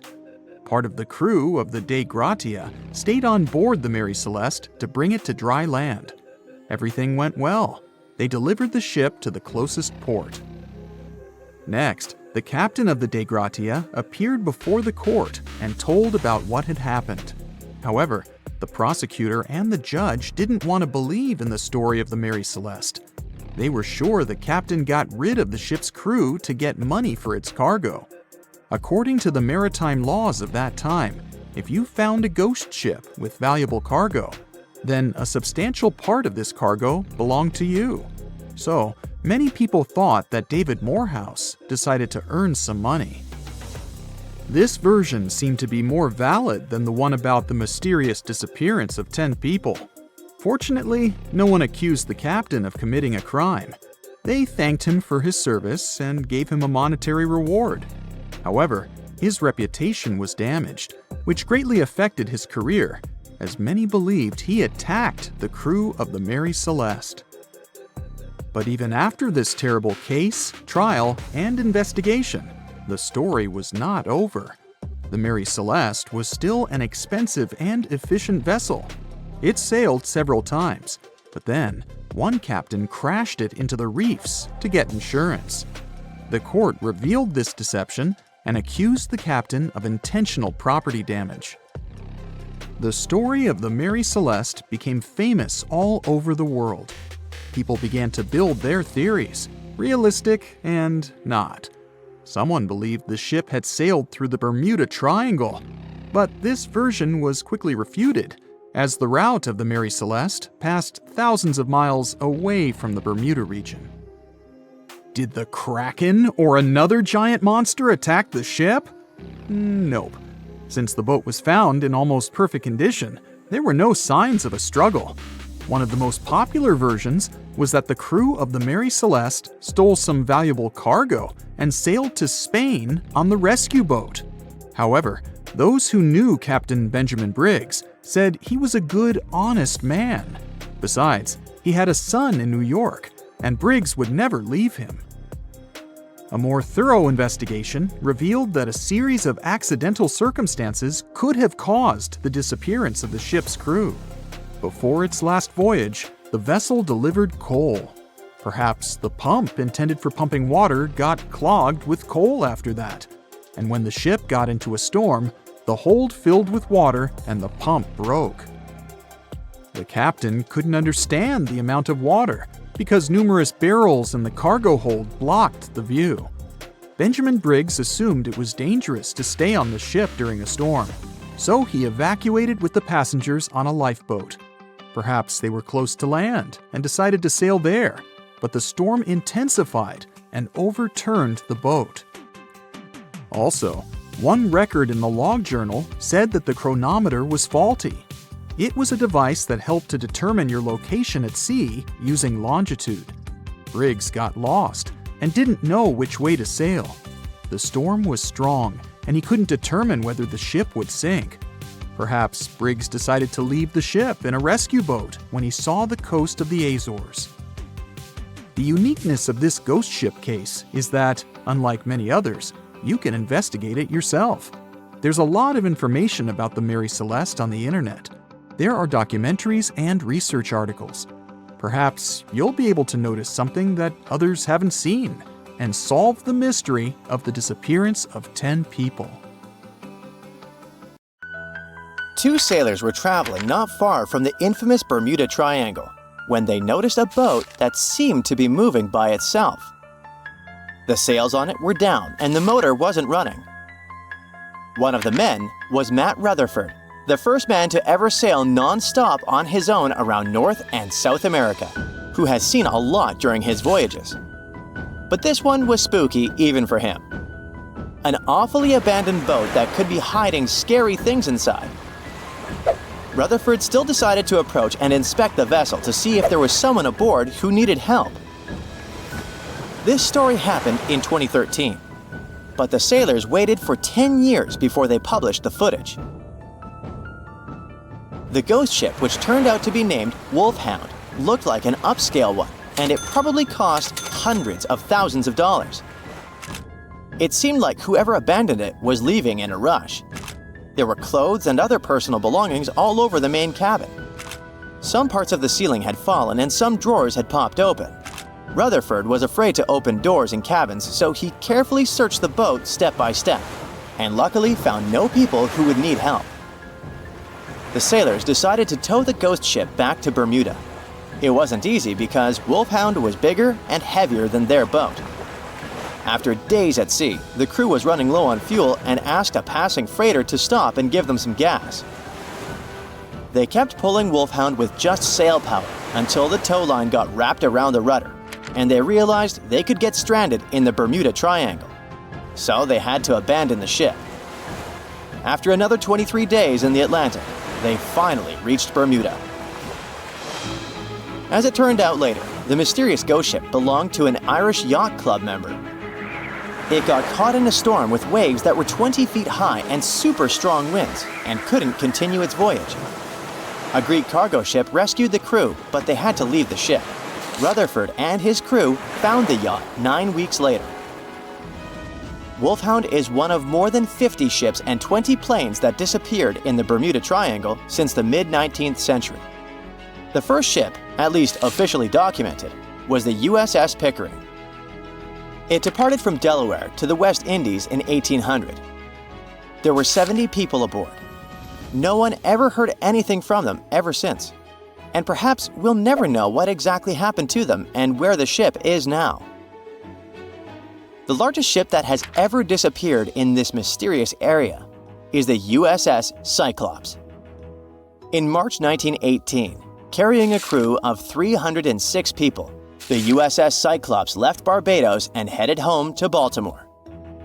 It had tons of dense manganese ore on board, which was used in steelmaking. Something happened during its 9-day voyage when it was passing through the Bermuda Triangle. The last message from Cyclops said, "Weather fair, all well," and then it disappeared forever, without even an SOS signal. Another ship that the Bermuda Triangle supposedly took forever was the Cotopaxi in 1925. It was loaded with coal and had a crew of 32 people on board. Its trip was supposed to go from Charleston, South Carolina to Havana, Cuba, but something went wrong and the ship disappeared. Recently, scientists discovered that the Cotopaxi was lying at the bottom of the ocean about 35 miles from St. Augustine, Florida. Divers who like to go down to the wreck nicknamed this spot the Bear Wreck, but didn't realize they were exploring the remains of the Cotopaxi. One of them, Michael Barnett, was trying to identify the wreck for over 15 years. He carefully measured different parts of the shipwreck that survived underwater with his team. When they compared these measurements with old blueprints of the Cotopaxi, they saw that everything matched up perfectly. The size and position of the boilers were exactly as described in the blueprints. This helped them confirm that they had found the Cotopaxi, and it looks like there was nothing mysterious about its disappearance. It was a combo of bad maintenance, poor care, and rough weather. Many of the hatches used to access the cargo hold where the coal was stored were either broken or missing. This meant that if the ship ran into a storm, water would easily get into the cargo hold, and the ship would get unstable and sink. As the Cotopaxi sailed off the coast of Florida, it met a tropical storm. Just before it disappeared, it sent out a distress call. It was near St. Augustine, so all the puzzle pieces fell into one place. People have come up with all kinds of ideas to explain what might be happening in the Bermuda Triangle. The wildest one is that spaceships from other planets are taking these ships and planes away. Or maybe it has something to do with the lost city of Atlantis, a legendary underwater city. But there are also more rational explanations, such as the fact that this area often has wild and unpredictable weather, with sudden storms and water spouts. For hundreds and hundreds of years, sailors have told stories about giant rogue waves that seem to come out of nowhere in the open ocean. It sounded like a tale in the past, but in the last 20 years, satellites have spotted these freak waves, some of them reaching over 100 feet tall. Storms from the Gulf of Mexico can hit the Bermuda Triangle area and create such rough and unpredictable waves. Scientists built a model of the USS Cyclops and put it in a wave simulator. They say that even a rogue wave 50 feet tall would be enough to flip over that ship. It had a flat bottom and was less stable and more likely to tip. There are also lots of hills and deep valleys on the ocean floor, which can be dangerous if a ship isn't navigating carefully. Sometimes things can go wrong with engines, communication systems, or other equipment. If a plane or ship has a mechanical problem far from land, it can be really hard to get help quickly, especially if rescue teams are far away. The Bermuda Triangle also has magnetic anomalies, so in some parts of it, the compass might point in the wrong direction. And then there are human mistakes, like misjudging distances, making wrong turns, or not listening carefully to directions. This is what happened to Flight 19, a group of planes that went missing. The leader of the flight, Lieutenant Charles Taylor, decided to fly into bad weather without all the equipment they needed. He was also tired, so it was really hard for him to make good decisions. Disappearances in the Bermuda Triangle don't really happen more often than in other parts of the Atlantic Ocean, where a lot of ships and planes travel. They just attract more attention and talks. You still won't find the Bermuda Triangle on any map, and it doesn't have official borders. So we might never be able to solve its mystery because we can't be sure it even exists. But maybe we need to be worried about another Bermuda Triangle, the one up in space. This space triangle doesn't make things completely disappear, but it messes with the equipment on the spacecraft, causing glitches and makes things stop working for a while. The Bermuda Triangle of Space, which is more officially known as the South Atlantic Anomaly, is a unique area above the Earth that stretches over parts of South America and Africa, from Chile all the way to Zimbabwe. It sits right where a part of Earth's magnetic shield is weaker than usual. When a satellite passes through this area, thousands of high-energy particles, especially protons, hit every square inch of it every second. To keep satellites safe from this radiation, space agencies often put them in sleep mode when they pass through the SAA. The Hubble Space Telescope passes through the SAA about 10 times a day and spends about 15% of its time in sleep mode because of this anomaly. Even astronauts on the International Space Station, ISS, which also travels near this zone, have to be careful about radiation. Parts of the ISS, like the kitchen and sleeping areas, have extra shielding to protect them. As an experienced sailor and the first man to ever sail non-stop on his own around North and South America, Matt Rutherford has seen a lot during his voyages. But what he saw in 2013 while sailing through the waters of the Atlantic with his colleague surely stands out. Some 800 miles off the coast of Bermuda, not far away from the famous Bermuda Triangle, they noticed a boat that seemed to be moving by itself. The sails weren't up and the motor wasn't running. The sailors decided to check if there was someone who needed their help aboard, so they moved closer to the mysterious ship. Once they got there, things only got weirder, as they realized there wasn't a living soul aboard. Rutherford started filming to document their discovery. The boat looked so awfully abandoned that they expected to find some pretty scary things in there. But it didn't stop Rutherford from searching the vessel. The boat, which turned out to be named Wolfhound, looked like an upscale one, probably costing hundreds of thousands of dollars. It was pretty weird to find it floating by itself in the middle of the ocean. It seemed like whoever abandoned it was leaving in a rush. There were clothes and other personal belongings all over the main cabin. Some parts of the ceiling had fallen and some drawers had popped open. The brave sailors decided to tow the ghost ship back to Bermuda. It wasn't easy because Wolfhound was bigger and heavier than their boat. After days at sea, the crew was running low on fuel and asked a passing freighter to stop and give them some gas.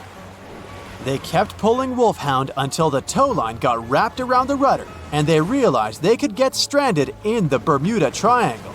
So they had to abandon the ship. What really happened and how Wolfhound ended up in the middle of the ocean will probably remain a mystery. Rumor has it that it belonged to a member of the Royal Irish Yacht Club. The ship was going on its first voyage from Connecticut to Bermuda and then Antigua.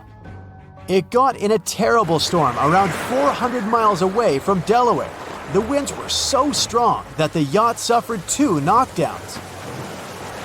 A Greek cargo ship rescued the crew. They left the ship with an emergency beacon on. The rescued crew members shared that they saw the ship sink, which only adds more questions to the story. how did it get back to the surface? Does the Bermuda Triangle have anything to do with that? Christopher Columbus himself reported some unusual compass activity going on in this mysterious area while he was on his way to the New World. Despite the stories of more than 50 ships and 20 planes disappearing in the area, it remains one of the most heavily traveled shipping routes in the world. Some skeptics believe that this fact solves the Bermuda Triangle mystery. It could make sense because the busier the area, the more accidents happen there. But then again, it's not the number of disappearances that makes the place so mysterious. It's the lack of explanation and wreckage lost for good. The first ever confirmed ship to vanish in the Bermuda Triangle was the USS Pickering. In 1800, it departed from the US on its way to the West Indies. The ship sailed into the Bermuda Triangle along with its 90-man crew. No one ever heard anything from them ever since. The popular explanation is that the ship was taken out by a storm. But because no one found any wreckage, we'll never know for sure. The largest ship that has ever disappeared in this mysterious area was the USS Cyclops. In March 1918, carrying a crew of 306 people, the USS Cyclops left Barbados and headed home to Baltimore. The ship passed through the Bermuda Triangle on its journey and vanished into thin air, or rather, water. The Cyclops never sent any distress signal and disappeared without any explanation or trace. The Bermuda Triangle isn't the only place in the world where ships go missing or mysteriously resurface. One of the most famous ghost ship stories would be of SS Bechimo. The large cargo steamer was built in Sweden. On October 1st, 1931, it got caught in pack ice. The crew decided to wait it out and managed to break free after a couple of days, only to get trapped again in less than a week. This time, they didn't manage to make it out. A rescue team went by air to save 22 of the crew members. 15 other members stayed in a wooden shelter they built not far away from the ship. Their plan was to wait out the winter and get back aboard. At the end of November, a strong blizzard was rushing through the area. When it was over, Bechimo seemed to have gone away with the storm. The captain decided it must have broken and sunk, but a few days later, a local hunter informed them that he had seen the ship around 45 miles away from their camp. The crew managed to find the ship and took the most valuable cargo from its hold. They had fears that Bechimo wouldn't live through that rough water, but it did manage to survive after all. Once the ice was gone, it floated away and ended up drifting along the shores of Canada and Alaska. Many people reported seeing the ghost ship in an open sea. Some even tried to board it to save the ship, but the weather didn't allow it to happen.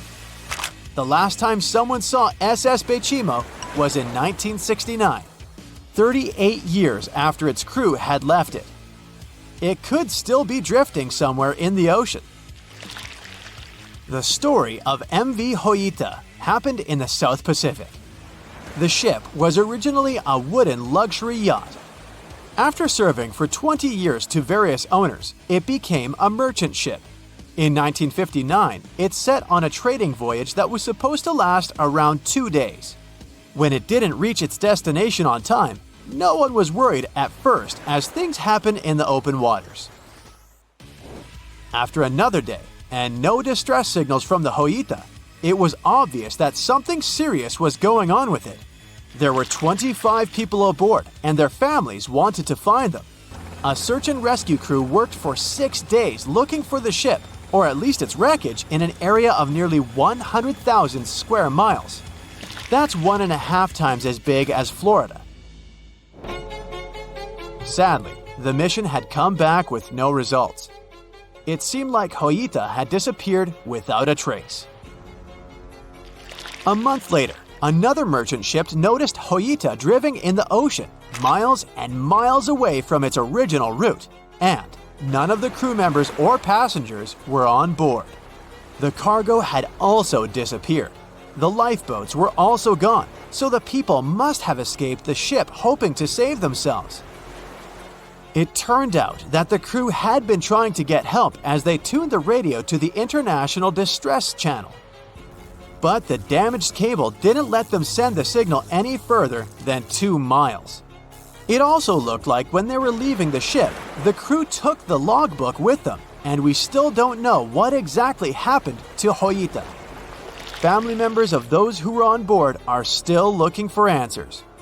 One professor claims it must have been a corroded pipe that leaked and flooded the vessel, but we'll most likely never know for sure. In the Pacific Ocean, near Japan, there is an area nicknamed the Devil's Sea. It's believed to be one of the 12 vile vortices around the Earth.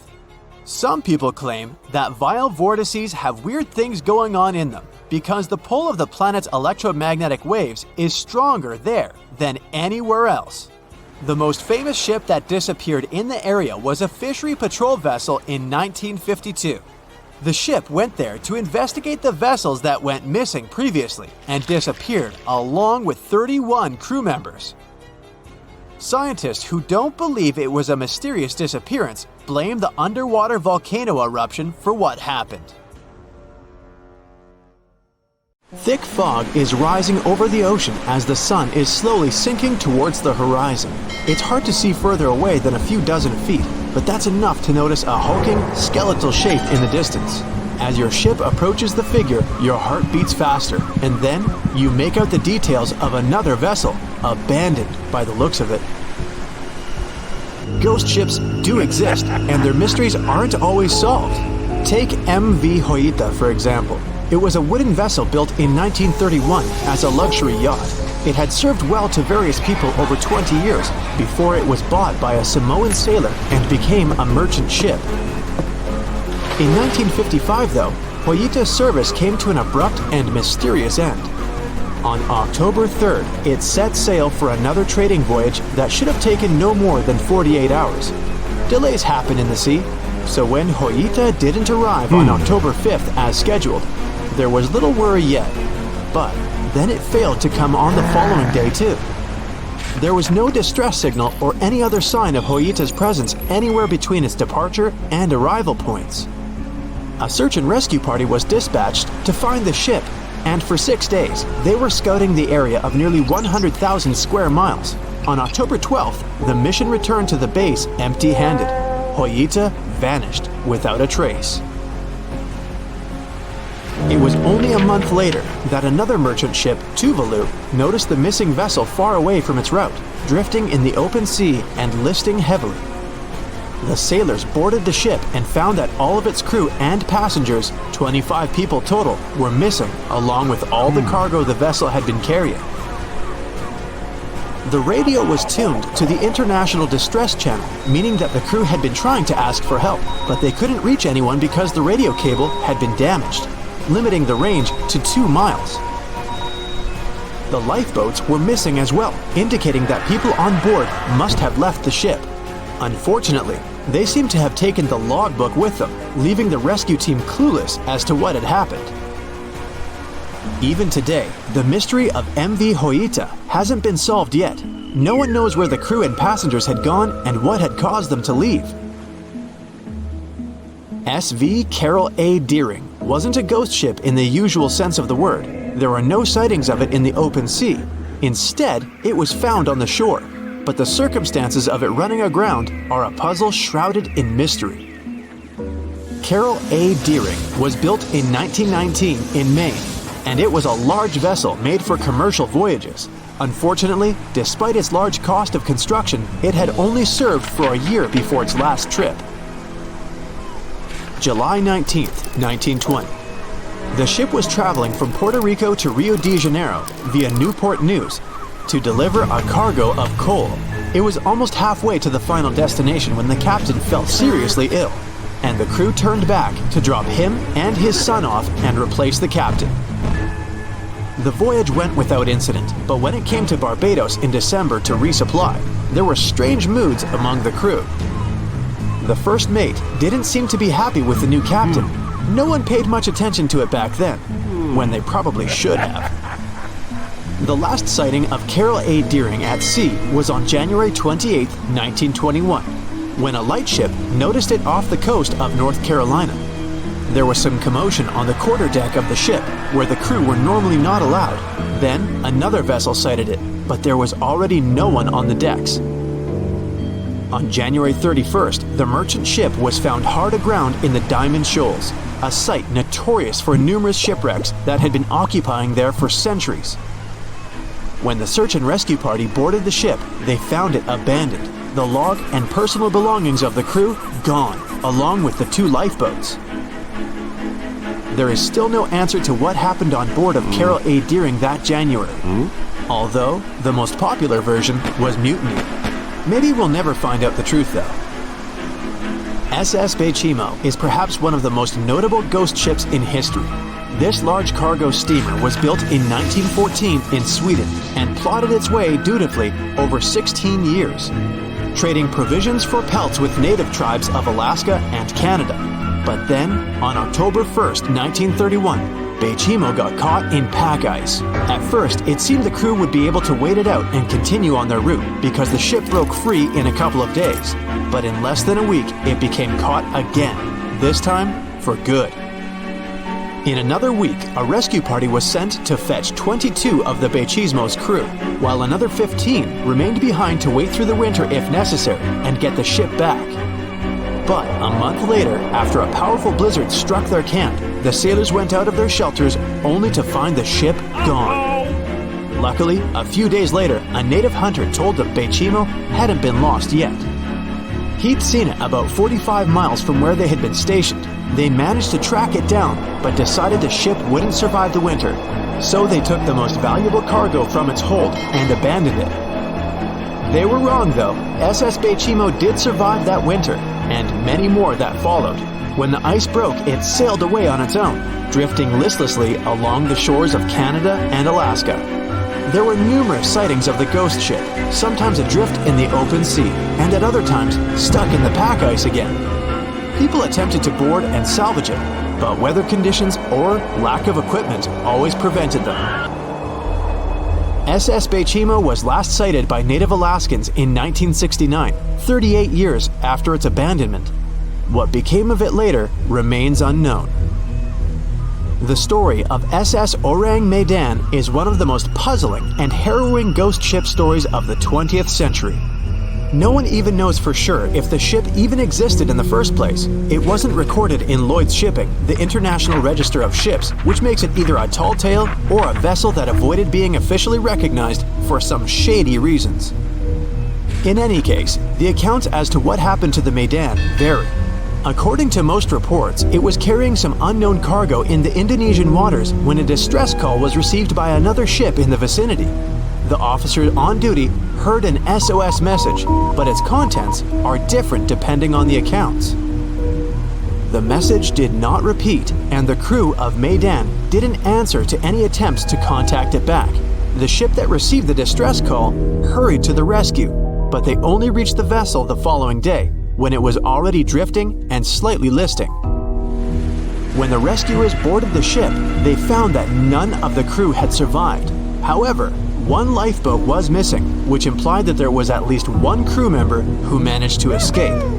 What happened to the rest of the people on board remains a mystery to this day. Still, there are no hard facts about this story, so we might never find out whether SS Ourang Medan was actually a ship and not a thing of fiction. SV Sabrina was a 3-mast sailing barge built in 1873 for river trade ships in South America. She served for well over 4 decades, proving to be a sturdy and reliable ship. It was later transferred to Europe, where it continued serving its purpose well. But then, in October 1917, Sabrina set sail on a regular voyage only to be found ashore several days later. Mysteriously, although the ship was perfectly intact, the entire crew of 5 and the captain were gone. There is no direct evidence or hard facts as to what really happened that day. The most convincing theory is that the crew were washed away from the deck because of an underwater explosion. And then the ship sailed ahead without them, but the truth, as always, remains unknown. It has recently become a popular location for many tourists looking for the perfect place to get away from it all.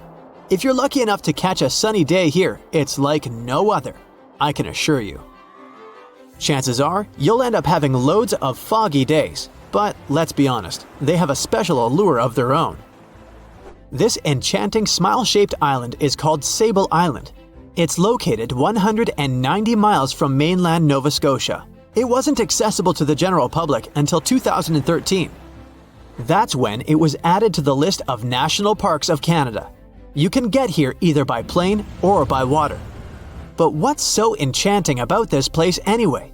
There must be something since the yearly tourist count is growing every year. Firstly, there's a spectacular number of wild horses here. There are between 200 and 500 horses roaming free all over the island. There's also a large population of gray seals. The place is also the only breeding location of a rare bird species called the Ipswich sparrow. If you're already considering a trip here, there are some things you need to know first. Remember that fog I mentioned earlier? Well, it turns out that Sable Island is the foggiest place in the Canadian Maritimes. I'm talking about approximately 127 foggy days each year. During such days, Sable Island literally disappears underneath a thick layer of fog. You won't be able to explore the place on your own either. The local regulations state that visitors need to travel within a group, and they also need to keep a 197-foot distance from the wildlife they can encounter here. As charming as this place may be, it holds a dark secret hidden beneath the sandy dunes, and it has nothing to do with beautiful creatures living here or the island's unique vegetation. Apart from being known from its horses and seals, Sable Island is infamous for an overwhelming number of shipwrecks. Over the years, about 350 ships have ended their lives here, on these sandbars. When survivors described their experiences, they usually mentioned harsh weather conditions near this mysterious island. The island also made its way into literature when it was described in a book called The Perfect Storm, which was written by Sebastian Junger and published in 1997. The book was so successful that it was later adapted for the big screen in 2000, with George Clooney playing the leading role. The first recorded shipwreck near Sable Island dates back to 1583. The boat was named the HMS Delight and was under the command of British adventurer and explorer Sir Humphrey Gilbert. Only 17 people managed to survive the catastrophe by escaping in a small boat. Records mention that they spent 7 days at sea before reaching the shores of Newfoundland. In 1884, another vessel named the Nicosia struggled in the thick fog as well. The ship was completely destroyed, but fortunately, all 18 crew members managed to survive. The captain's son was almost lost at sea when a lifeboat capsized when he was climbing into it. He somehow managed to stay underneath the lifeboat, which was completely submerged. When this lifeboat righted, he eventually emerged from the water and was rescued for the second time. The years between 1947 and 1999 were relatively quiet on the island. In 1999, though, a yacht called the Merrimack ran aground near the shore of the island at about 2 a.m. on July 27th. The 40-foot fiberglass boat had a crew of only 3 people. Natural gas exploration workers, who were luckily not far away, rescued them. The crew managed to fly safely to Halifax the next day. The owner of the Merrimack tried to recover his boat by hiring local fishermen. Unfortunately, this operation was unsuccessful, since only the fittings of the yacht were eventually saved. It took no more than 6 weeks for the sand and waves to crush and completely break up the hull of the Merrimack. So what is it about this place that's so dangerous for boats? Does it have anything to do with the weather? Or maybe there's other forces at play? The explanation turns out to be a bit more complex, and it wasn't easy to figure out, at least not way back in the 1500s. First of all, the island is located close to one of the world's richest fishing grounds. Since it's also near one of the major shipping routes between Europe and North America, hundreds of vessels sail past it each year. The likelihood of shipwreck increases when there are so many boats roaming around the area. Sable Island is also in the way of most of the storms that move up the Atlantic coast of North America. It's no surprise that boats often get hurtled straight onto the shores of this island. The weather has a lot to do with it too. During the summer season, the warm air from the Gulf Stream creates a dense fog as it merges with the cool air by the Labrador Current that passes by the island. Other currents don't help the matter. Sable Island is next to the meeting point of three major ocean currents: the Gulf Stream, the Labrador Current, and the Belle Isle Current. Since the 1950s, radars and other modern navigation tools have been used on commercial vessels as well. Up until then, the sextant was the main instrument used to figure out a ship's location. It doesn't mean that sextants weren't accurate, but this instrument couldn't work properly without a clear view of the sun or stars, which means it didn't help much in dense fog, such as the one surrounding Sable Island, or when it was cloudy. Often during bad weather, the captain of a ship navigated, relying on their experiences and intuition based on the ship's speed and direction. That's why most of the survivors in shipwrecks near Sable Island said that the captain had simply miscalculated the ship's position, crashing into Sable Island by accident. This dusty, sandy land is as unfriendly to ships as it is to trees. There's reportedly a single tree on the whole island, and it looks a lot more like a bush. It's actually a pine tree. And since the famous island horses don't see it as much of a food source, it somehow managed to survive. Reports say that the tree was planted back in the 1950s. Local authorities were trying to grow a forest on the island to make it a bit more welcoming.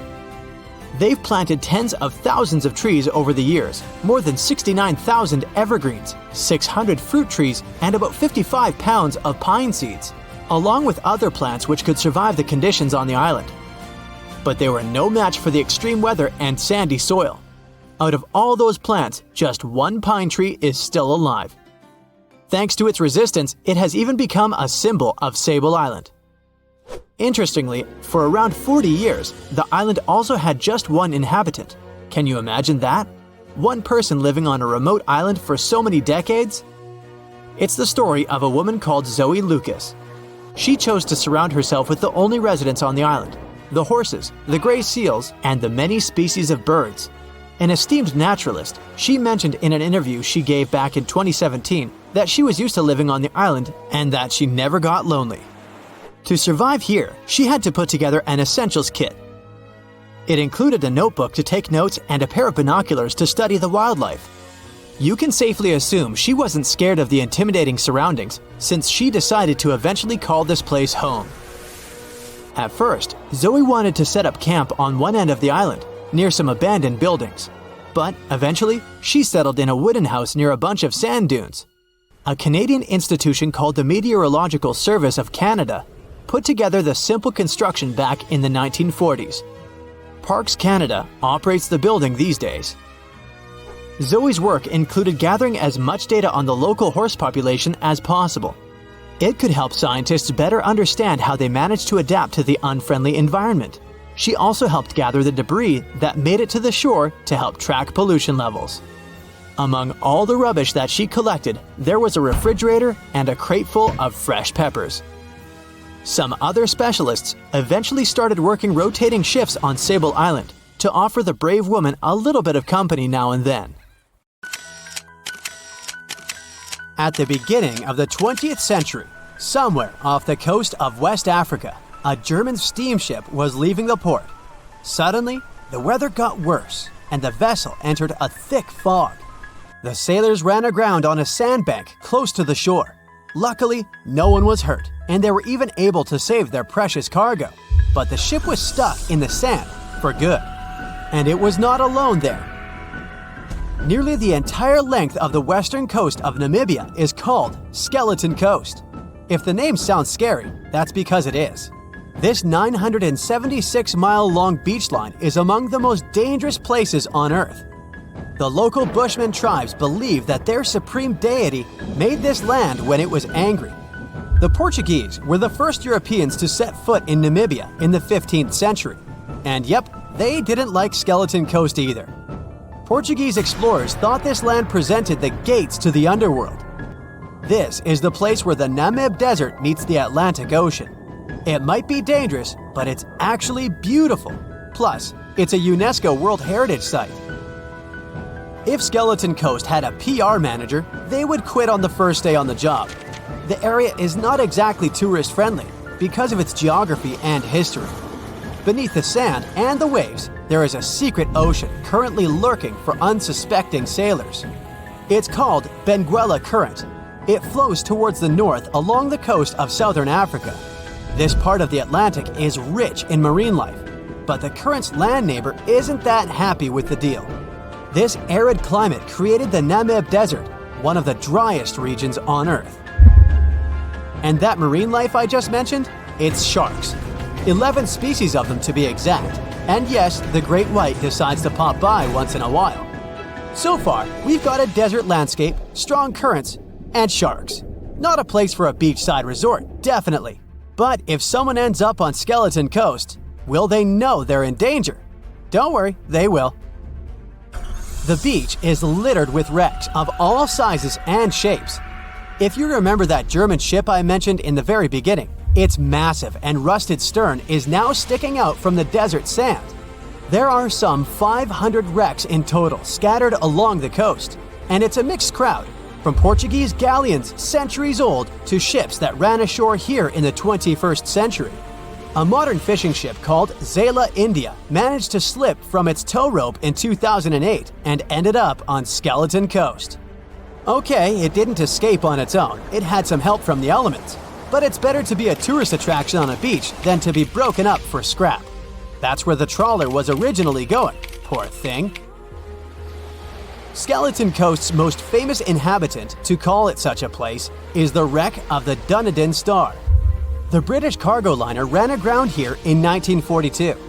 The massive rescue operation that followed reveals why it's so dangerous for sailors to end up here. The rescuers managed to save all of the crew and passengers, but at a heavy price. An aircraft and a tugboat were lost in the process. It took the last of the rescuers a full 2 months to return home to Cape Town. Why, you might wonder? One look at the map of the region reveals the reason. It's an endless sea of yellow, which is the sand. There are so few roads here, so Skeleton Coast is hard to reach by land.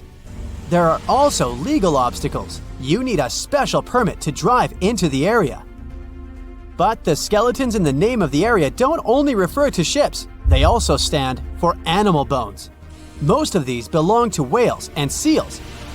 Many animals have adapted to the area, so lions and hyenas roam the coastline in search of a meal. Yeah, now there are hungry lions as well, as if those sharks weren't enough. Other animals with a temporary residence on Skeleton Coast include elephants, cheetahs, leopards, and giraffes. In 1971, the Namibian authorities established a national park here, but except for surfers, after an adrenaline rush, they don't get many visitors. You can understand why. The Namib Desert is the oldest desert in the world, and it's not very tourist-friendly either. Those who travel to the region should pack sunscreen and a warm winter jacket. A weird combo, right? Well, not so much when you think that during the day, temperatures soar over 110 degrees Fahrenheit. At night, the air temperature drops below freezing. What a climate roller coaster! And that's not the final danger. Yep, there's more. Remember how that German ship got lost in thick fog? Yeah, it wasn't a one-off event. Because of the region's climate, fog shows up frequently. Sailors should cover their ears now, but this fog is actually good for wildlife. This is their only source of water in the Namib Desert. Reptiles and mammals have adapted to the harsh climate. They use as little water as possible. Shifting sands, thick fog, strong currents, lions, and sharks. Not the stuff you would put in a tourist booklet, but Skeleton Coast isn't the only beach on Earth you wouldn't want to spend your vacation on. I will take you to Cape Tribulation in Australia. The area covers some 48 square miles in the northwestern part of the continent. And no, the area is not as dry as Skeleton Coast. It's part of the Daintree rainforest. You could say that here, it is the rainforest, not the desert that meets the ocean. The beach at Cape Tribulation is straight from a postcard. But looks can be deceiving. Australia? Probably sharks. No, crocodiles are out here to get you if you decide to go for a dip in the sea. There are saltwater crocodiles that the locals call salties. Well, that's a cute nickname for such a dangerous reptile. And it's not just that. The wildlife seems to have a beef with visitors. From October to June, the waters around Cape Tribulation are full of box jellyfish. Their venom affects the human cardiovascular system. When touched by a jellyfish out at sea, swimmers won't have enough time to reach land for help. Vinegar helps neutralize the sting, so you might want to keep a spare bottle in your luggage. Crocodiles and jellyfish sound dangerous, but there's one more animal you should look after. It's the wild boar. It might sound funny, but you won't laugh when you're being chased by one of these across the beach. 21 million wild boars live in Australia. They're mostly active at night, making it even more dangerous if they charge at you. The best defense is running in circles. Wild boars can't cut corners well. That's probably why we don't see many of them taking up careers as race drivers. Cape Tribulation has one last danger installed for you, and it's not an animal. Out here, even the trees are plotting against visitors. The stinging tree got its name for a reason. If you try to pick one of its beautiful red berries, it'll fight back. Its prickles are like tiny glass shards. The less than pleasant effect on your skin will last for a month. Then there is this wait-a-while bush. Who keeps naming them like this? This long vine has spikes that grab hold and just don't let go. They are so strong they can pull a human off a horse. You'll have to wait for someone to come by and save you from this thorny grabber. If you are about to cross this Australian beach from the vacation list, hold on for a second. Tourism is booming here. The local authorities have restricted access to all of the danger zones. Visitors go swimming in dreamy water holes that are surrounded by lush vegetation. There are even ropes to swing from. Now, that's a beach you can finally relax on. They said it was the most technologically advanced ship. They said it was unsinkable. And when it sank, they made a movie about it. These were the main reasons why the Titanic disaster became world famous. But unfortunately, this is not the only large-scale shipwreck. And sadly, there have been cases much worse than the tragedy of the Titanic. One of them occurred on April 27, 1865. The Sultana steamboat carried passengers and cargo daily between St. Louis and New Orleans. It was a pretty large wooden boat with 3 decks and was 260 feet long and 70 feet wide, almost twice the size of a basketball court. The ship could carry about 350 passengers, but on that unfortunate day, more than 2,000 people were on it. On April 23rd, she was making a routine voyage from New Orleans when it broke down. Something was wrong with the boiler, so the vessel docked in Vicksburg for repairs. At the port, the ship's captain, James Cass Mason, found out about an excellent opportunity to earn a lot of money. All he needed to do was to transfer a large group of former prisoners to the north. The captain agreed to do it, but the problem was that the boiler required a lot of time to repair. Mason was afraid that his competitors would take the job, so he decided to sail despite the malfunction the ship had. He patched up the holes in the boiler instead of a big repair and invited all the ex-prisoners on board. So, there was a broken boiler, an excess number of passengers, a lack of lifeboats, and not the best river conditions. Also, the captain refused to send the ex-prisoners to the hold, so they were all with ordinary passengers. There were strong chances for a shipwreck, but the greedy desire to earn more money was stronger.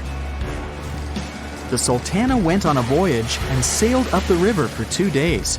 At this time, one of the biggest Mississippi floods in history began. The river overflowed its shores because of the flood, with the water level rising several feet. All the trees on the shore disappeared, and only the tops were sticking out of the water. The ship sailed opposite this powerful current, making the boiler work too hard. On the evening of April 26th, the Sultana arrived in Memphis, Tennessee, and they loaded even more, 120 tons of sugar and 200 passengers. She got incredibly heavy. Around midnight, the ship continued its dangerous journey. The captain sailed to barges to load a shipment of coal. At 1 a.m., the vessel left the barge. At 2 a.m., the broken boiler, unable to withstand the load, suddenly exploded. The Sultana was just 7 miles north of Memphis. Few people survived that day. The problem was that passengers trying to escape from the fire jumped into a cold river with a strong current. The Sultana disaster is considered the most tragic shipwreck in the history of the United States. The exact number of those who didn't survive is still unknown. According to various sources, this number was from 961 to 1,800 people. Don't be surprised that almost no one knows this story.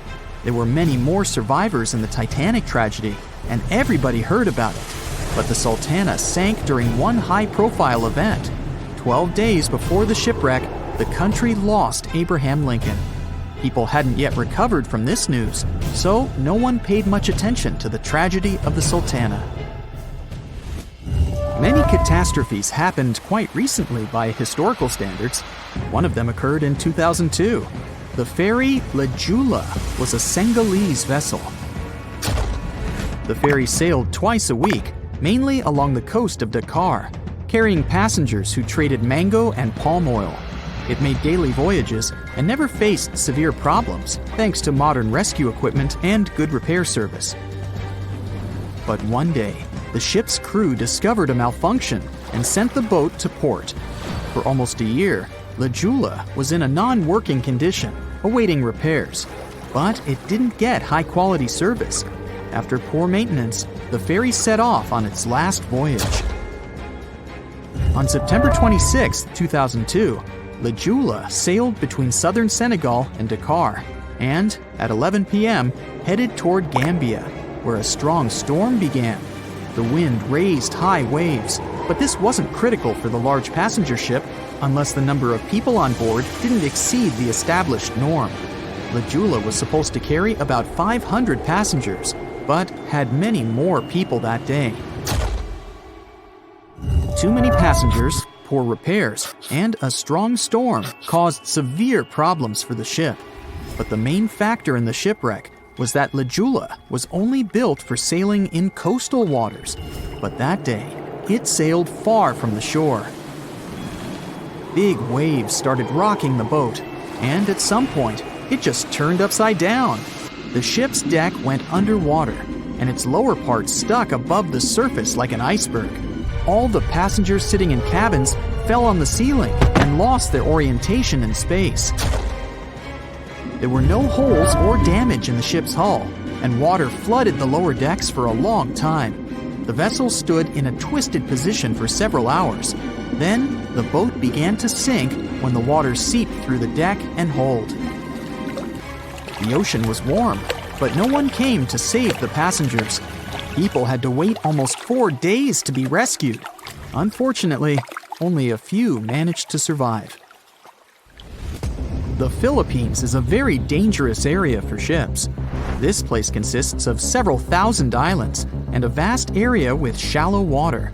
Ships can run aground and damage the hull with reefs and pitfalls. On September 20th, 1987, one of the most terrible disasters in navigation history occurred there. A Philippine passenger ferry called Dona Paz left one of the islands and sailed toward Manila. The sun was shining, the ocean was calm, and the visibility was good. But for some reason, the crew members didn't notice how the tanker Vector was approaching them. The two ships collided at low speed. The collision wasn't strong, but the problem was that the Vector had tons of oil on board, and the Dona Paz crashed into the cargo hold where that oil was stored. So it spilled all over the ocean, and then a spark slipped through. Not only did the two ships catch fire, but also filled with water. Both ships sank in a matter of seconds. Only a few dozen people survived that disaster. On September 27, 1854, the passenger ship Arctic sailed from Liverpool to New York. The fog came rolling down, and visibility got really bad. Another boat appeared out of the thick white haze, the French steamer Vesta. The ships were close enough to each other that a collision was inevitable. The French vessel was smaller, so it seemed to the Arctic's captain that Vesta had received a lot of damage. And while he was staring at the other ship, his boat got quickly filled with water. The captain gave the order to sail to the shore as fast as possible, but the ship's engines stopped working because of the flood. Then the ship's crew started to lower lifeboats with women and kids. Still, when rescuers found lifeboats with people, it turned out that only 87 out of 400 people survived, 65 crew members and 22 passengers. Surprisingly, there were only grown men among them. The ship's captain survived by clinging to the wreckage. All newspapers wrote about this story as one of the most terrible and shameful tragedies in navigation history. The survivors were criticized because they didn't save women and kids, and the crew members were accused of violating the law, since the safety of passengers should be higher than the safety of sailors. But despite this, none of them were brought to responsibility. Unfortunately, shipwrecks still occur to this day, but fortunately, there are fewer of them than before, thanks to modern navigation systems and radar. But no technology can guarantee there won't be a super strong storm or any other emergency that no one can foresee. Ships have been around for at least 6,000 years, dating back to ancient Egypt. In the beginning, they were used for trading and exploring. Ships as an attraction became a thing only a bit over 100 years ago, but the first cruise ship wasn't the infamous Titanic as you might think. The first cruise ship that took passengers on a voyage was a German ship called Prinzessin Victoria Louise back in 1900, and it served for 6 years. Modern ships are of course more advanced, but they still have a limited lifespan. They usually serve for about 30 years. A ship much older than that isn't considered safe and stable anymore due to the metal fatigue, most often of the ship's hull. After ships finish their lifespan, they retire and get sent to a shipyard, where they get scrapped. Most famous and beloved ships have a better fate. They get turned into hotels and attractions. Since ships are extremely expensive to build, no wonder that they are so huge, often as long as 3 football fields and as tall as 20-story building. The companies want to accommodate as many passengers as possible, because it means better profits. Also, cruise ship cabins are built separately from the ship, because otherwise there wouldn't be enough space for the construction. They're added to the vessel already in the shipyard, where the ship is put together. Quite often, different parts of the ship are even built by different companies.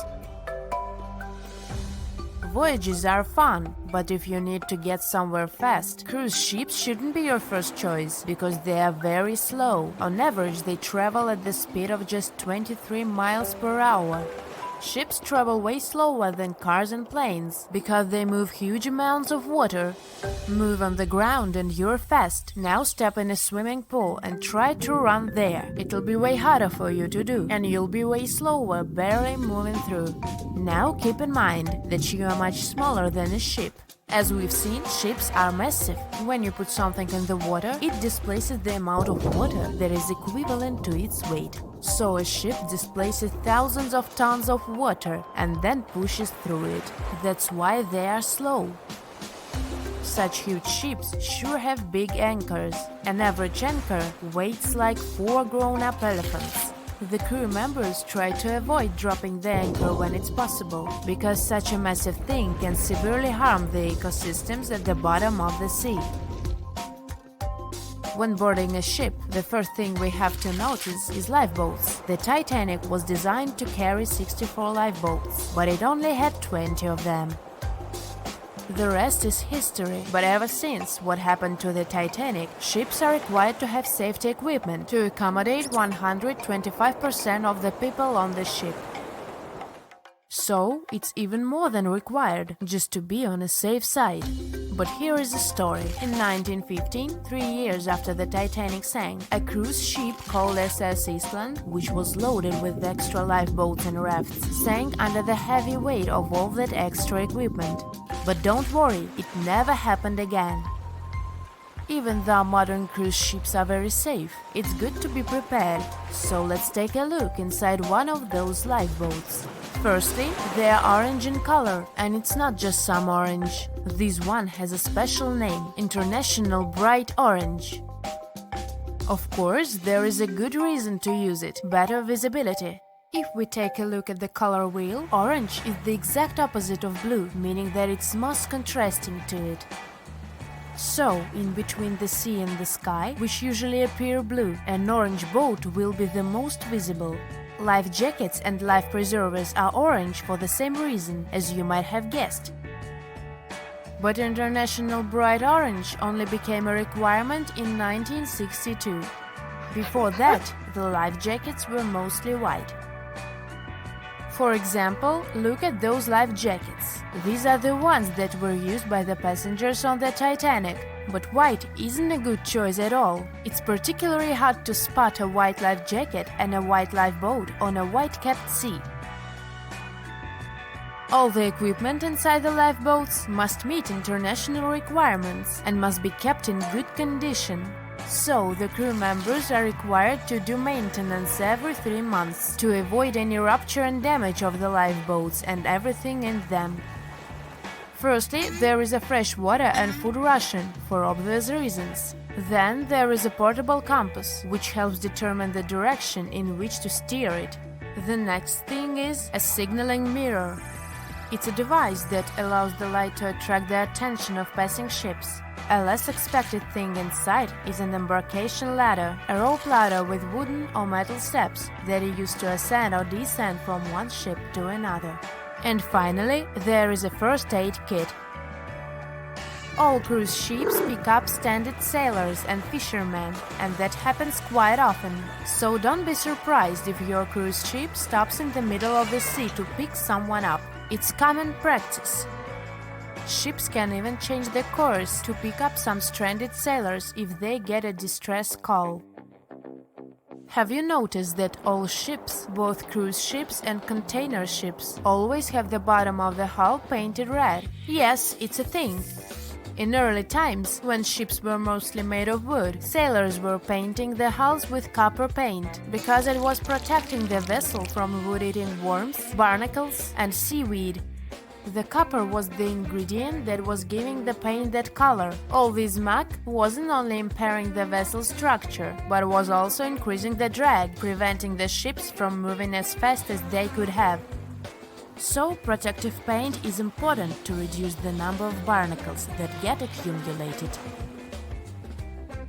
These days, of course, hull protecting ingredients can be added to any kind of paint, and there is no practical need to paint the bottom of the hull red, but it's still being done to honor the old tradition. Still, even the most modern paint doesn't allow to completely avoid the growth of barnacles on the hull. Also, most ports don't even allow you to scrape those off the hull once you dock. That's because the ships that arrive from faraway waters can bring along non-native species of seaweed and other organisms which can severely harm the local ecosystem. Crew members sleep in that lower part of the ship, the underwater one. It's called a B-deck, and there are dorm-style rooms in the hull just for the crew members. Also, you might have noticed that there are numbers painted vertically on the side of the hull. The red background helps them stand out more, which is important since those numbers are crucial. They help you understand how much load the ship is carrying. The more weight there is on board, the lower in the water the vessel will sit. If you watched movies about pirates or heard sailors talk, you might have noticed that the ships are referred to as she and often have female names. It is an old tradition to consider a ship as a female figure, most often a mother or a female deity that is guiding and protecting the crew. It is also believed that the name of the ship brings good luck to the ship, as well as to the crew and the passengers. People who spend their lives in the sea have many superstitions regarding boats. Finding a cat aboard is considered good luck, even if the cat is black. They are very handy because they hunt mice, therefore keeping the ship clean and safe. But bananas aboard is a no-no. It's especially common among fishermen. They believe that if there are bananas in the boat, the fish won't. The year was 1854, and the SS Arctic, the fastest passenger liner of its time, set out to cross the Atlantic. As it sailed through the misty veil, it slowly disappeared into the unknown. The Collins Line, an American shipping company, was started in 1818 and only began seriously trading in the transatlantic by 1835. Its steamships crossed the Atlantic from Liverpool to New York within just 10 days. Doesn't sound like a great speed today, I know, but back then, the same thing took other ships several weeks. Light on the water with their wooden hulls, powering through with a strong steam engine, those steamships were the favorite choice for many high-profile people. What could go wrong with such an advanced ship, they thought. This reminds me of some other ship everyone believed to be unsinkable. But anyway, back to the Collins Line. It grew to be a serious contender on transatlantic routes, with only one other competitor, the Cunard's Line. It was a British company also aiming to be the main force through the Arctic Passage. In 1835, the company received a new ship that traveled to Liverpool and came back to New York with the largest cargo ever at that time. From then, the Collins Line was steadily growing. It seemed like there would only be future successes for it. Unfortunately, their lavish ships became costly to run with the amount of coal used. Massive power along with weak wooden hulls meant they needed many repairs after each voyage. So, every trip ended up being expensive. But since the ships were safe and had a great reputation, people were willing to pay the price, and the company was definitely not in crisis. They had achieved something no one had managed to do before them. Like I told you, their ships crossed the Atlantic in a whopping 10 days, and Edward Collins, the owner, was very determined to maintain the pace. Their 5 ships easily outran the Cunard's Line of only 3. With this great praise, it provided more attention. Though the Cunard's ships were slower with their iron hulls, they believed there was still profit, regardless of how slowly they sailed. Among Collins' ships, the Arctic, the third of them to be launched, was the largest, reaching 284 feet long, with 2 side-lever steam engines, each with 1,000 horsepower. The paddle wheels made 16 revolutions a minute when at full speed. At the time of its launch, the press called it the most stupendous vessel ever constructed in the United States. But glamour and fame couldn't avoid what would come next. On the 27th of September, the Arctic was on its journey from Liverpool to New York, continuing a speed pace through the thick fog. It's possible that by that moment, after 4 years of record-breaking trips, the crew became overconfident with their sailing and the ship. Going only 50 miles from Newfoundland, they carelessly continued through the fog with no radio contact, sonar, or any other form of identifying objects, equipped only with Morse code. A smaller ship, the SS Vesta, which operated as a fishing vessel, often worked around Newfoundland. It was passing through the same path as the Arctic and crashed into its side. Shocked by the collision, the captain of the Arctic offered help to the much smaller Vesta, but it was soon clear that the damage that seemed minor on the Arctic was far worse. Beneath the waterline, a hole was letting water into the hull. The cost of the much faster wooden hull now seemed less valuable. They steered toward land, trying to plug the holes, but they weren't doing so well, and the seawater continued to pour in, filling up higher and pushing the ship down. And finally, once the engine room was full, it put out the boilers, taking away the massive power the Arctic was once legendary for. They moved slowly until coming to a complete stop. The ship continued to sink, and the order was to abandon it.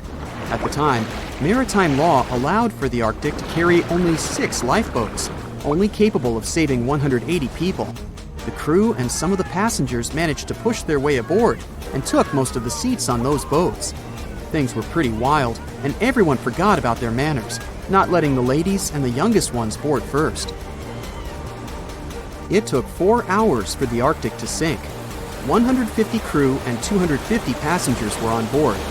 Those that weren't able to find a lifeboat made a desperate attempt to build their own rafts from parts of the ship. 2 days later, only 3 boats made it safely to the shore. The other 3 were never found.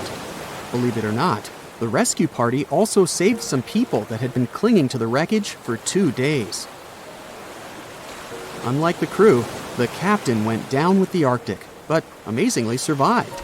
He would be only one of 85 people that made it out of the 400 on board.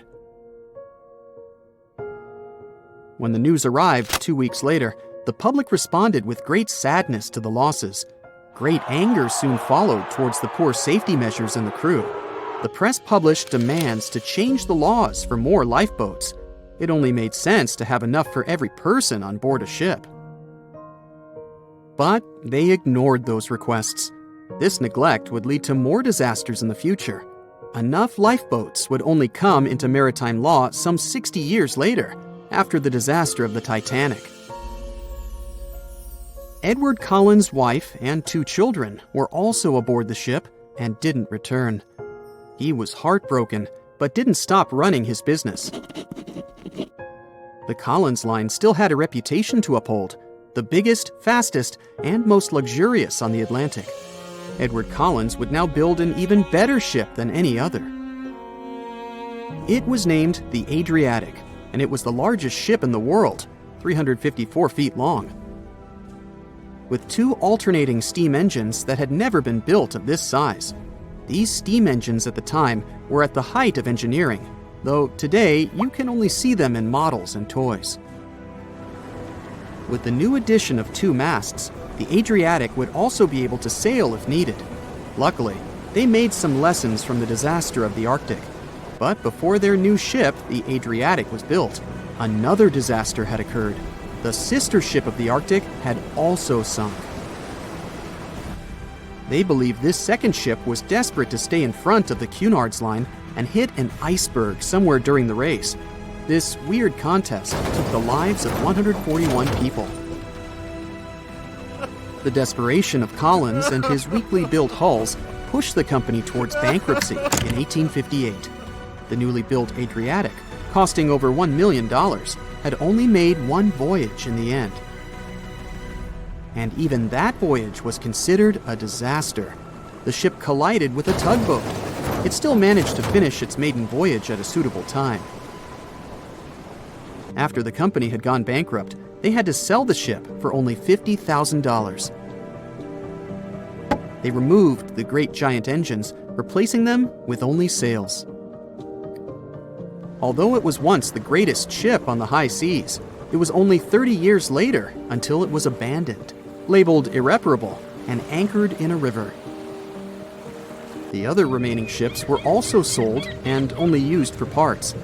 Edward Collins left the industry altogether, seeking work on dry land instead.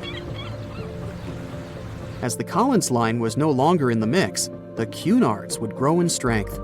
Without competition, they would win the Blue Ribbon for the next 30 years, and 180 years later, after producing hundreds of ships. They still have a constant presence on the seas as they provide transatlantic crossings, world voyages, and leisure cruises. To this day, the Cunard line is the only one to run ships between Europe and America, and it's great proof that it's not always the fastest that's the best.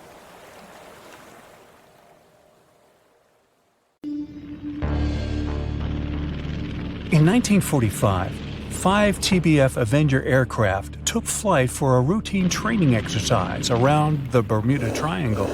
In the middle of the exercise, the planes were struck by intense rain and heavy winds, despite the clear weather forecast. The pilots became extremely disoriented and radioed the base to report that their navigational equipment had stopped working. The last thing the base heard was, "When the first plane drops below 10 gallons, we'll all go down together," and then static. The 5 planes and their 14 crew members were never seen or heard from again.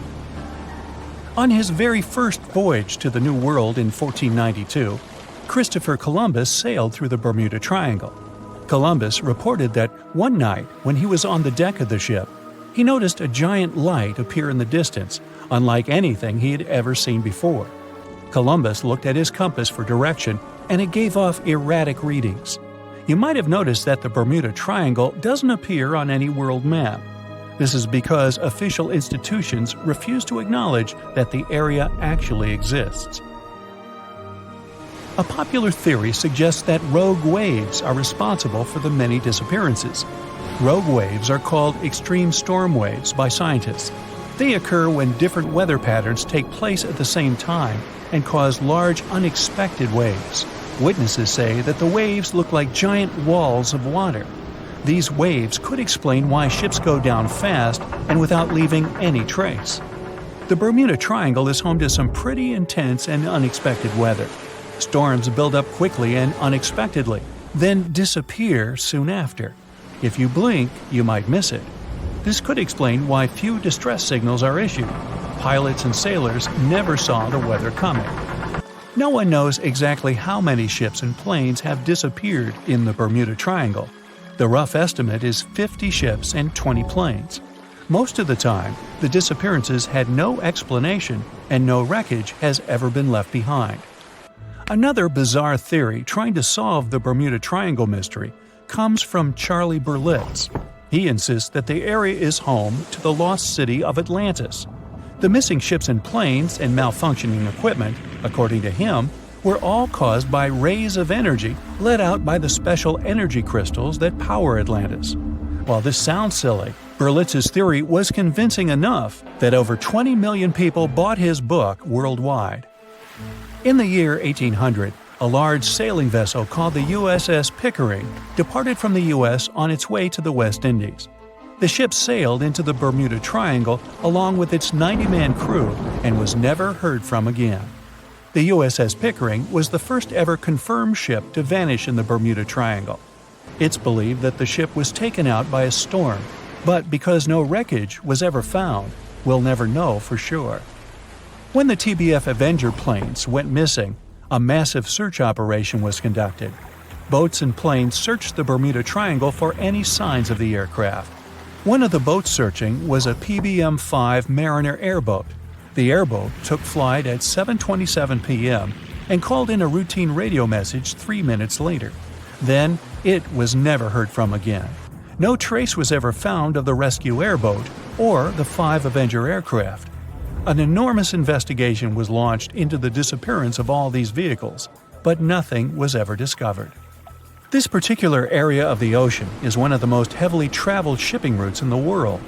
Some skeptics believe that this fact solves the mystery. Statistically, the busier the area, the higher the frequency of accidents and disappearances. While this makes sense, it's not the frequency of disappearances that's responsible for the mystery of the Bermuda Triangle. It's the lack of explanation or wreckage found. On the ocean floor, decomposing organisms let off large concentrations of methane gas that gets trapped under the water. This gas can build up until, boom, it ruptures. The gas surges up to the surface and erupts. If a ship was in the area of one of these ruptures, the water would become much less dense and cause the ship to sink rapidly and without warning. Scientists believe this could be the cause of the many disappearances in the Bermuda Triangle. While this theory makes a lot of sense, it doesn't seem too likely. The U.S. Geological Survey has stated that no large releases of gas are believed to have occurred in this area for the past 15,000 years. The ocean floor is made of rocks containing a lot of magnetite. It's more like iron. Magnetic fields react to high concentrations of magnetite on the ocean floor, which may start a sort of conflict between the two. It can often lead to various weather anomalies and, as a result, navigation issues. And, naturally, any changes in the ocean floor or the Earth's magnetic fields influence the Bermuda Triangle a lot.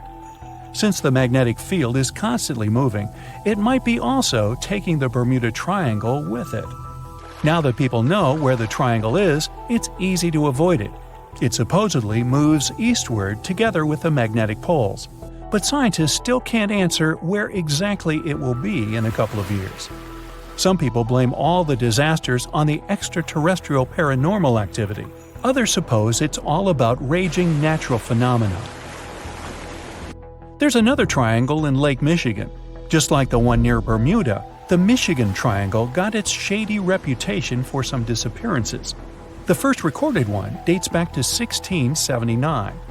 A large vessel, one of the largest of that time, set out on an expedition, yet once it got in the sinister triangle, it never came back. Much later, an aircraft disappeared in this triangle. The skies are usually very clear there, but back in 1883, some people witnessed abnormal things in the area. Some claim to have seen large blocks of ice falling from the skies, and the crew even managed to save one as hard proof. Meanwhile, the Pacific Ocean Mystery Area is another sinister triangle. Off the south coast of Japan, not far away from Tokyo, there's a sea where plenty of ships met their doom, disappearing without a trace in these waters. They call it the Devil's Triangle. Some scientists believe the cause of anomalies is the environmental changes. Also, there's a really high concentration of methane hydrates on the bottom of the ocean in the Pacific Triangle area. You're deviating from your original course and sailing in the wrong direction. There's the Caribbean Sea near the triangle, peppered with small islands. The seafloor here isn't deep. The ship can get in shallow waters. And now the ship is stuck on a shoal, and you have no idea where you are.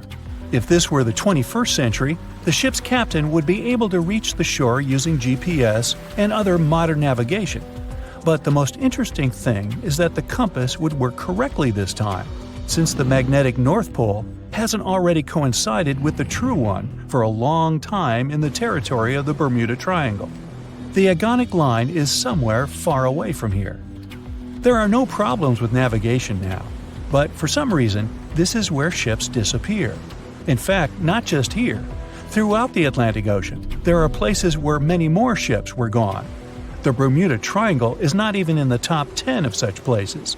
One of the main reasons why many ships are lost here is that one of the most popular shipping routes in the Atlantic passes through the Bermuda Triangle. And the more ships in one place, the more shipwrecks.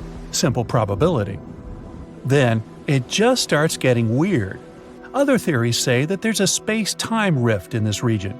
Ships and planes fall into this rift and end up in the past or the future. But for some reason, there's not a single proof of this myth. There's no reason to think that the rift is hidden somewhere here. The base of an extraterrestrial civilization is located in the Bermuda Triangle. Visitors from other galaxies steal sea vessels along with the crew, so no one finds the wreckage of the ships.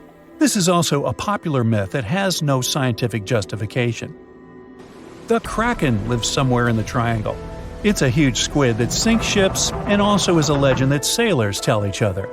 However, gigantic squids live in the depths of the ocean. They can grow to the size of half a train car, but no cases have ever been recorded where they sunk a large vessel. And in the area of the Bermuda Triangle, they have never ever been seen. People in the past didn't know about the existence of these creatures, so when they saw them for the first time, they described them as huge, terrible monsters. Giant squids are some of the most elusive creatures on Earth, and scientists had to use sonar equipment to find them. They don't like to leave the dark depths and are likely to be afraid of the sound of any ship. So, that should squash the squid as a suspect.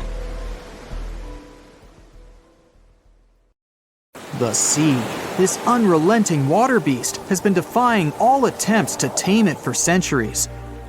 Many ships driven by the wind have gone through the harshest parts of the world. Some have survived the struggle with the sea, and many have come off second best. It's the year 1834. A ship called the Pilgrim is setting a course to sail from California to Boston. The journey will venture around South America and then past Cape Horn of Chile. Richard signs up as a merchant seaman aboard the Pilgrim. This is his first voyage at sea. The crew tells Richard stories of the Drake Passage off Cape Horn, a route that's legendary for its dangers. Countless ships and sailors have disappeared in those waters. Since Cape Horn's discovery in 1526, it's quickly become known to all those that have sailed around it as the ultimate test of any mariner's skill and of any ship's strength. Those that have survived the journey call Cape Horn a sailor's nightmare. Jack, the helmsman, a salty veteran, steers the ship towards this most dangerous of all routes. Jack has been aboard the Pilgrim since it was first commissioned in 1825. He's passed by the Horn many times, each time learning a different lesson from the tests provided by the sea. The Pilgrim has been refitted since its past voyage a year ago. Richard values Jack's experience, given that it's his first journey at sea. Jack assures Richard of his confidence in the Pilgrim, even though it's just a small wooden brig with 2 masts. Jack's aware that wooden vessels are gradually becoming outdated, replaced by new steam-powered ships. But Jack prefers the maneuverability of the Pilgrim and would take it over the steel ships any day. Richard is excited to be aboard. There's so much to explore in life as a merchant seaman, but the guy struggles to acquire his sea legs on the boat. Forceful winds make the Pilgrim move faster, providing Richard with a quick introduction to life at sea. At the same time, nothing can prepare him for what is to be experienced at Cape Horn. It's the southernmost point of land before Antarctica. The gap between the icy continent and Cape Horn holds the infamous Drake Passage, approximately 700 miles between Cape Horn and the Antarctic Peninsula. Strong winds provide an uninterrupted, steadfast journey toward the Horn. But, as Jack tells Richard, the winds are more concentrated at the Drake Passage. They create a funneling effect, becoming stronger and more unpredictable. Richard is unsure of what this might mean for the Pilgrim, but understands that there's no easier route to travel around South America. A few days pass. The Pilgrim sails by the many islands that make up the western coast of Chile. Although the sea has been relatively calm, Richard continues to deal with his lack of sea legs. His movements are still not very graceful. The constant, ever-swaying deck rises and falls, and Richard finds it hard to get used to the motion. Random large waves hit the Pilgrim from every angle. The ship is quickly approaching Cape Horn. Richard looks towards great thunderous black clouds in the distance. "Welcome to the Horn," Jack says, half laughing. A wry smile upon his face soon disappears. The man gets serious, knowing what awaits them all. Stronger winds start blowing the sails as the crew scrambles to hang onto the ropes. Richard desperately sets to adjust the aft sails, adjusting for the constant change in strong southerly winds. Jack holds firm at the helm, knowing the importance of his role. He's wary of the swell. It can build very quickly the further south they travel. It's crucial the Pilgrim doesn't venture too close to the Horn when they approach. The great darkness that was in the distance is now all around them, filling the sky in every direction. Blackened clouds throw rain and hail down at the crew as they try to resist the enraged weather. Jack is directed by the captain at the helm, changing the direction of the vessel. The temperature has dropped significantly. Barely keeping the water from his eyes, he turns toward the port side bow to provide his face a brief break from the torment of the wind. Looking out into the distance, the man sees the Horn standing alone, surrounded by mist. It's a haunting sight. He steers the Pilgrim along the face of the Horn, the distance getting shorter. The waves shrink in height since the depths become shallower. But these waves are much steeper, and their angle can cause more damage to the wooden vessel. Jack's unsure how much of these waves the Pilgrim can take before the hull is breached. Richard, still posted at the aft sails, watches the water and icebergs floating by. He's unsure how large they actually are, since they're mostly hidden underwater. But he knows to alert Jack if any get too close. Just one iceberg hitting the Pilgrim will be all that the hull can withstand. Dutifully, he watches over the side and into the distance. Icebergs aren't the only thing to look out for. Rogue waves are common in these seas as well. The connecting Antarctic and Pacific Oceans, mixed with stormy weather, form waves together. This creates much larger rogue waves. Such waves have been known to reach up to 100 feet tall. They can destroy most vessels in their path. It'll surely be the end of the Pilgrim if it comes across a rogue wave. Strong currents adjust the route of the Pilgrim, as though the Horn is trying to lure the ship toward its rocky shallows. Slowly, They are getting pulled closer toward the horn. Jack is fighting the current at the helm. Spinning the wheel, he strains his body as much as he can. Grunting, he plunges the wheel from the port side to starboard and back again. The captain keeps yelling directions. To a novice, they're extremely confusing. But Jack, a hardened veteran, continues to interpret the directions with ease, steering to readjust their course away from the horn. The captain orders Richard to assess the hull below the decks. With the level of pounding the Drake Passage has provided so far, it's surely harmed the ship in some way. Richard runs to the deck as another sailor yells something at him, but the noise of the sea makes it difficult to hear. A wave hits the side, flowing onto the deck. Richard manages to hang on to the mast before he's almost swept overboard. The entire front deck seems to be underwater. Hanging on as the water rolls off the sides of the ship and waiting for it to clear, Richard watches the horn slowly go past. Still, it beckons toward the Pilgrim, as though asking for its dues from the crew. The currents are still pulling the ship, while the storm is raging on, with no end of the struggle in sight. The storm is growing ever larger and fiercer. Richard gathers himself to head below and assess the damage. After a slow descent to the lower decks, Richard can finally look over the hull from the ship's quarters. There's no damage from what he can gather. But he's shocked by the depth of the water inside. It's now at waist depth. Cups, amongst other things, float in the water. Even inside the ship, the guy can't escape the waves. Unable to make sense of it all, he stands frozen, listening to the almighty power of Mother Nature outside.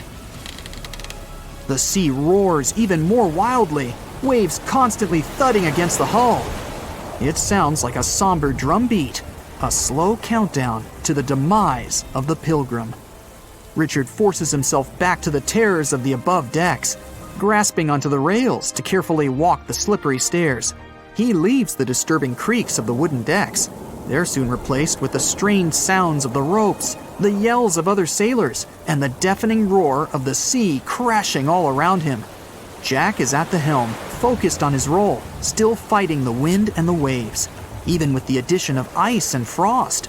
It seems that the world around him has set its heart to distract the man from his duty, but Jack pushes on determinedly.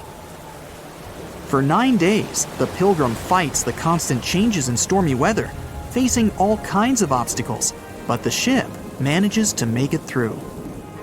As they leave the storm behind, the crew sets their course north for their final destination.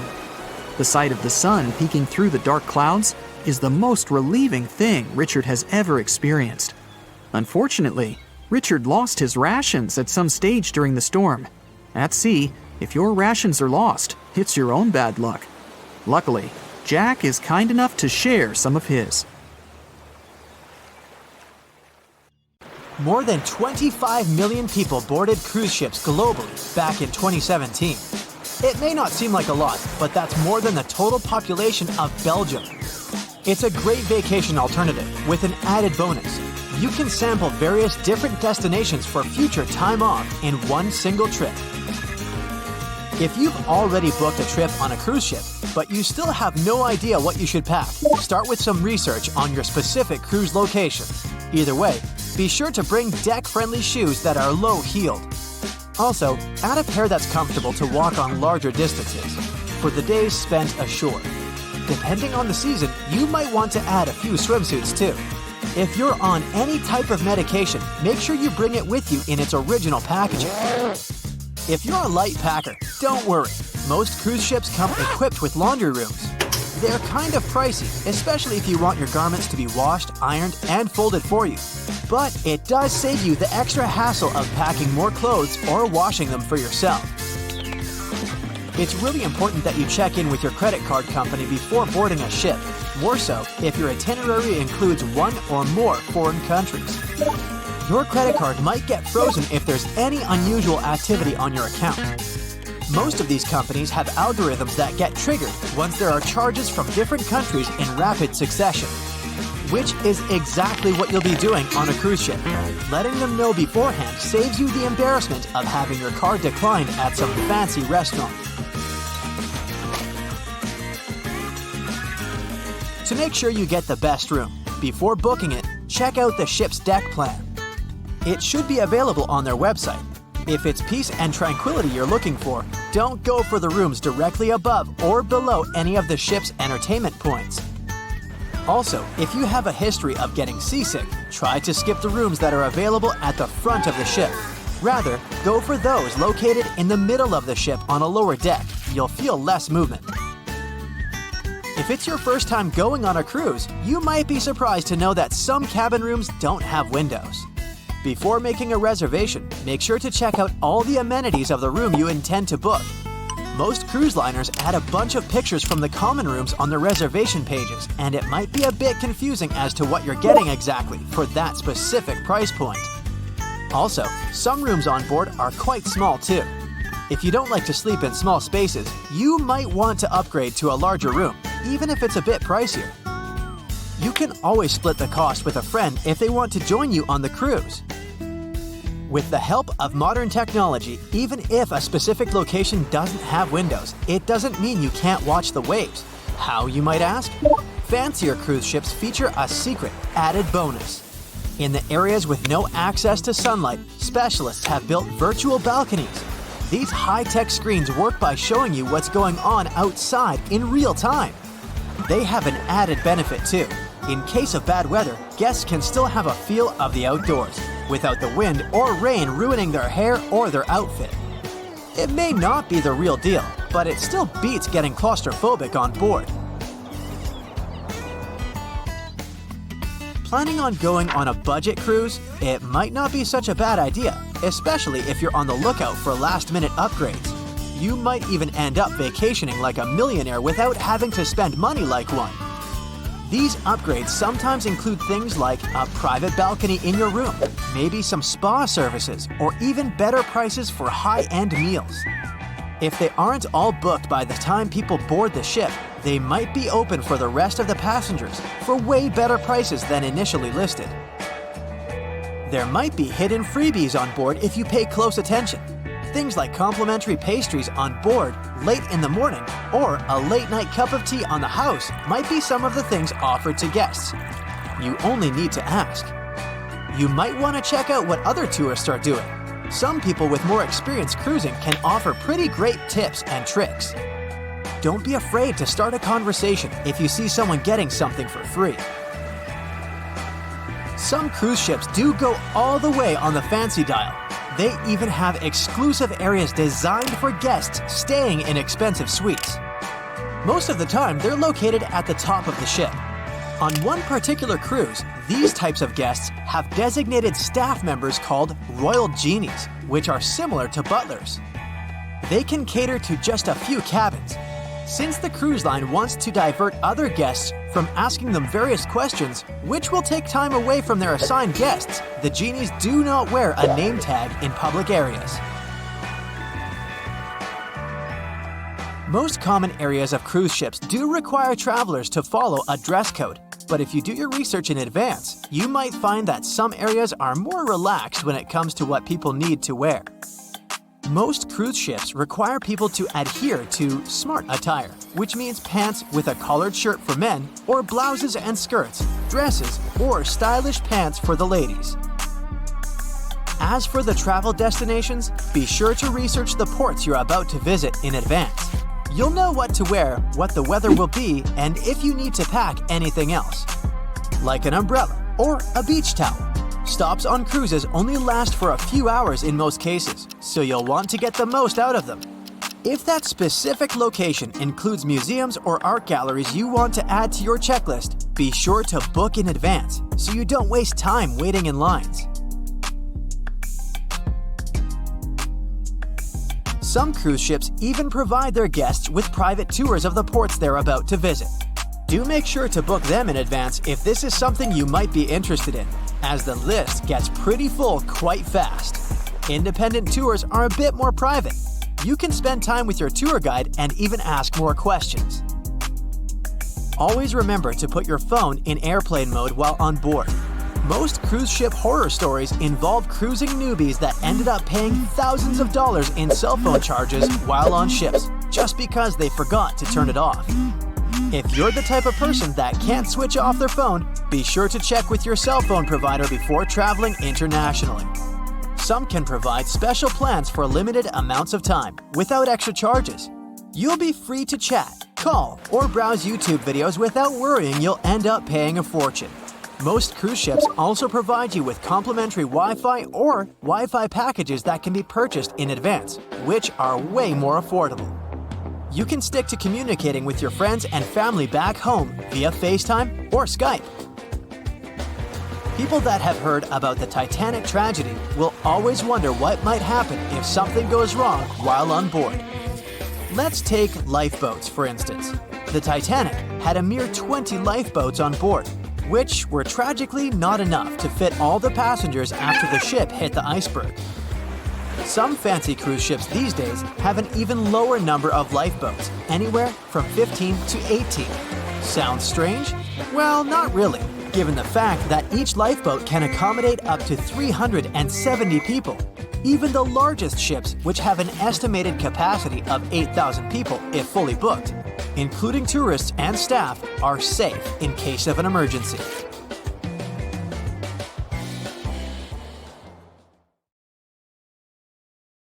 That's it for today. So hey, if you pacified your curiosity, then give the video a like and share it with your friends. Or if you want more, just click on these videos and stay on the bright side.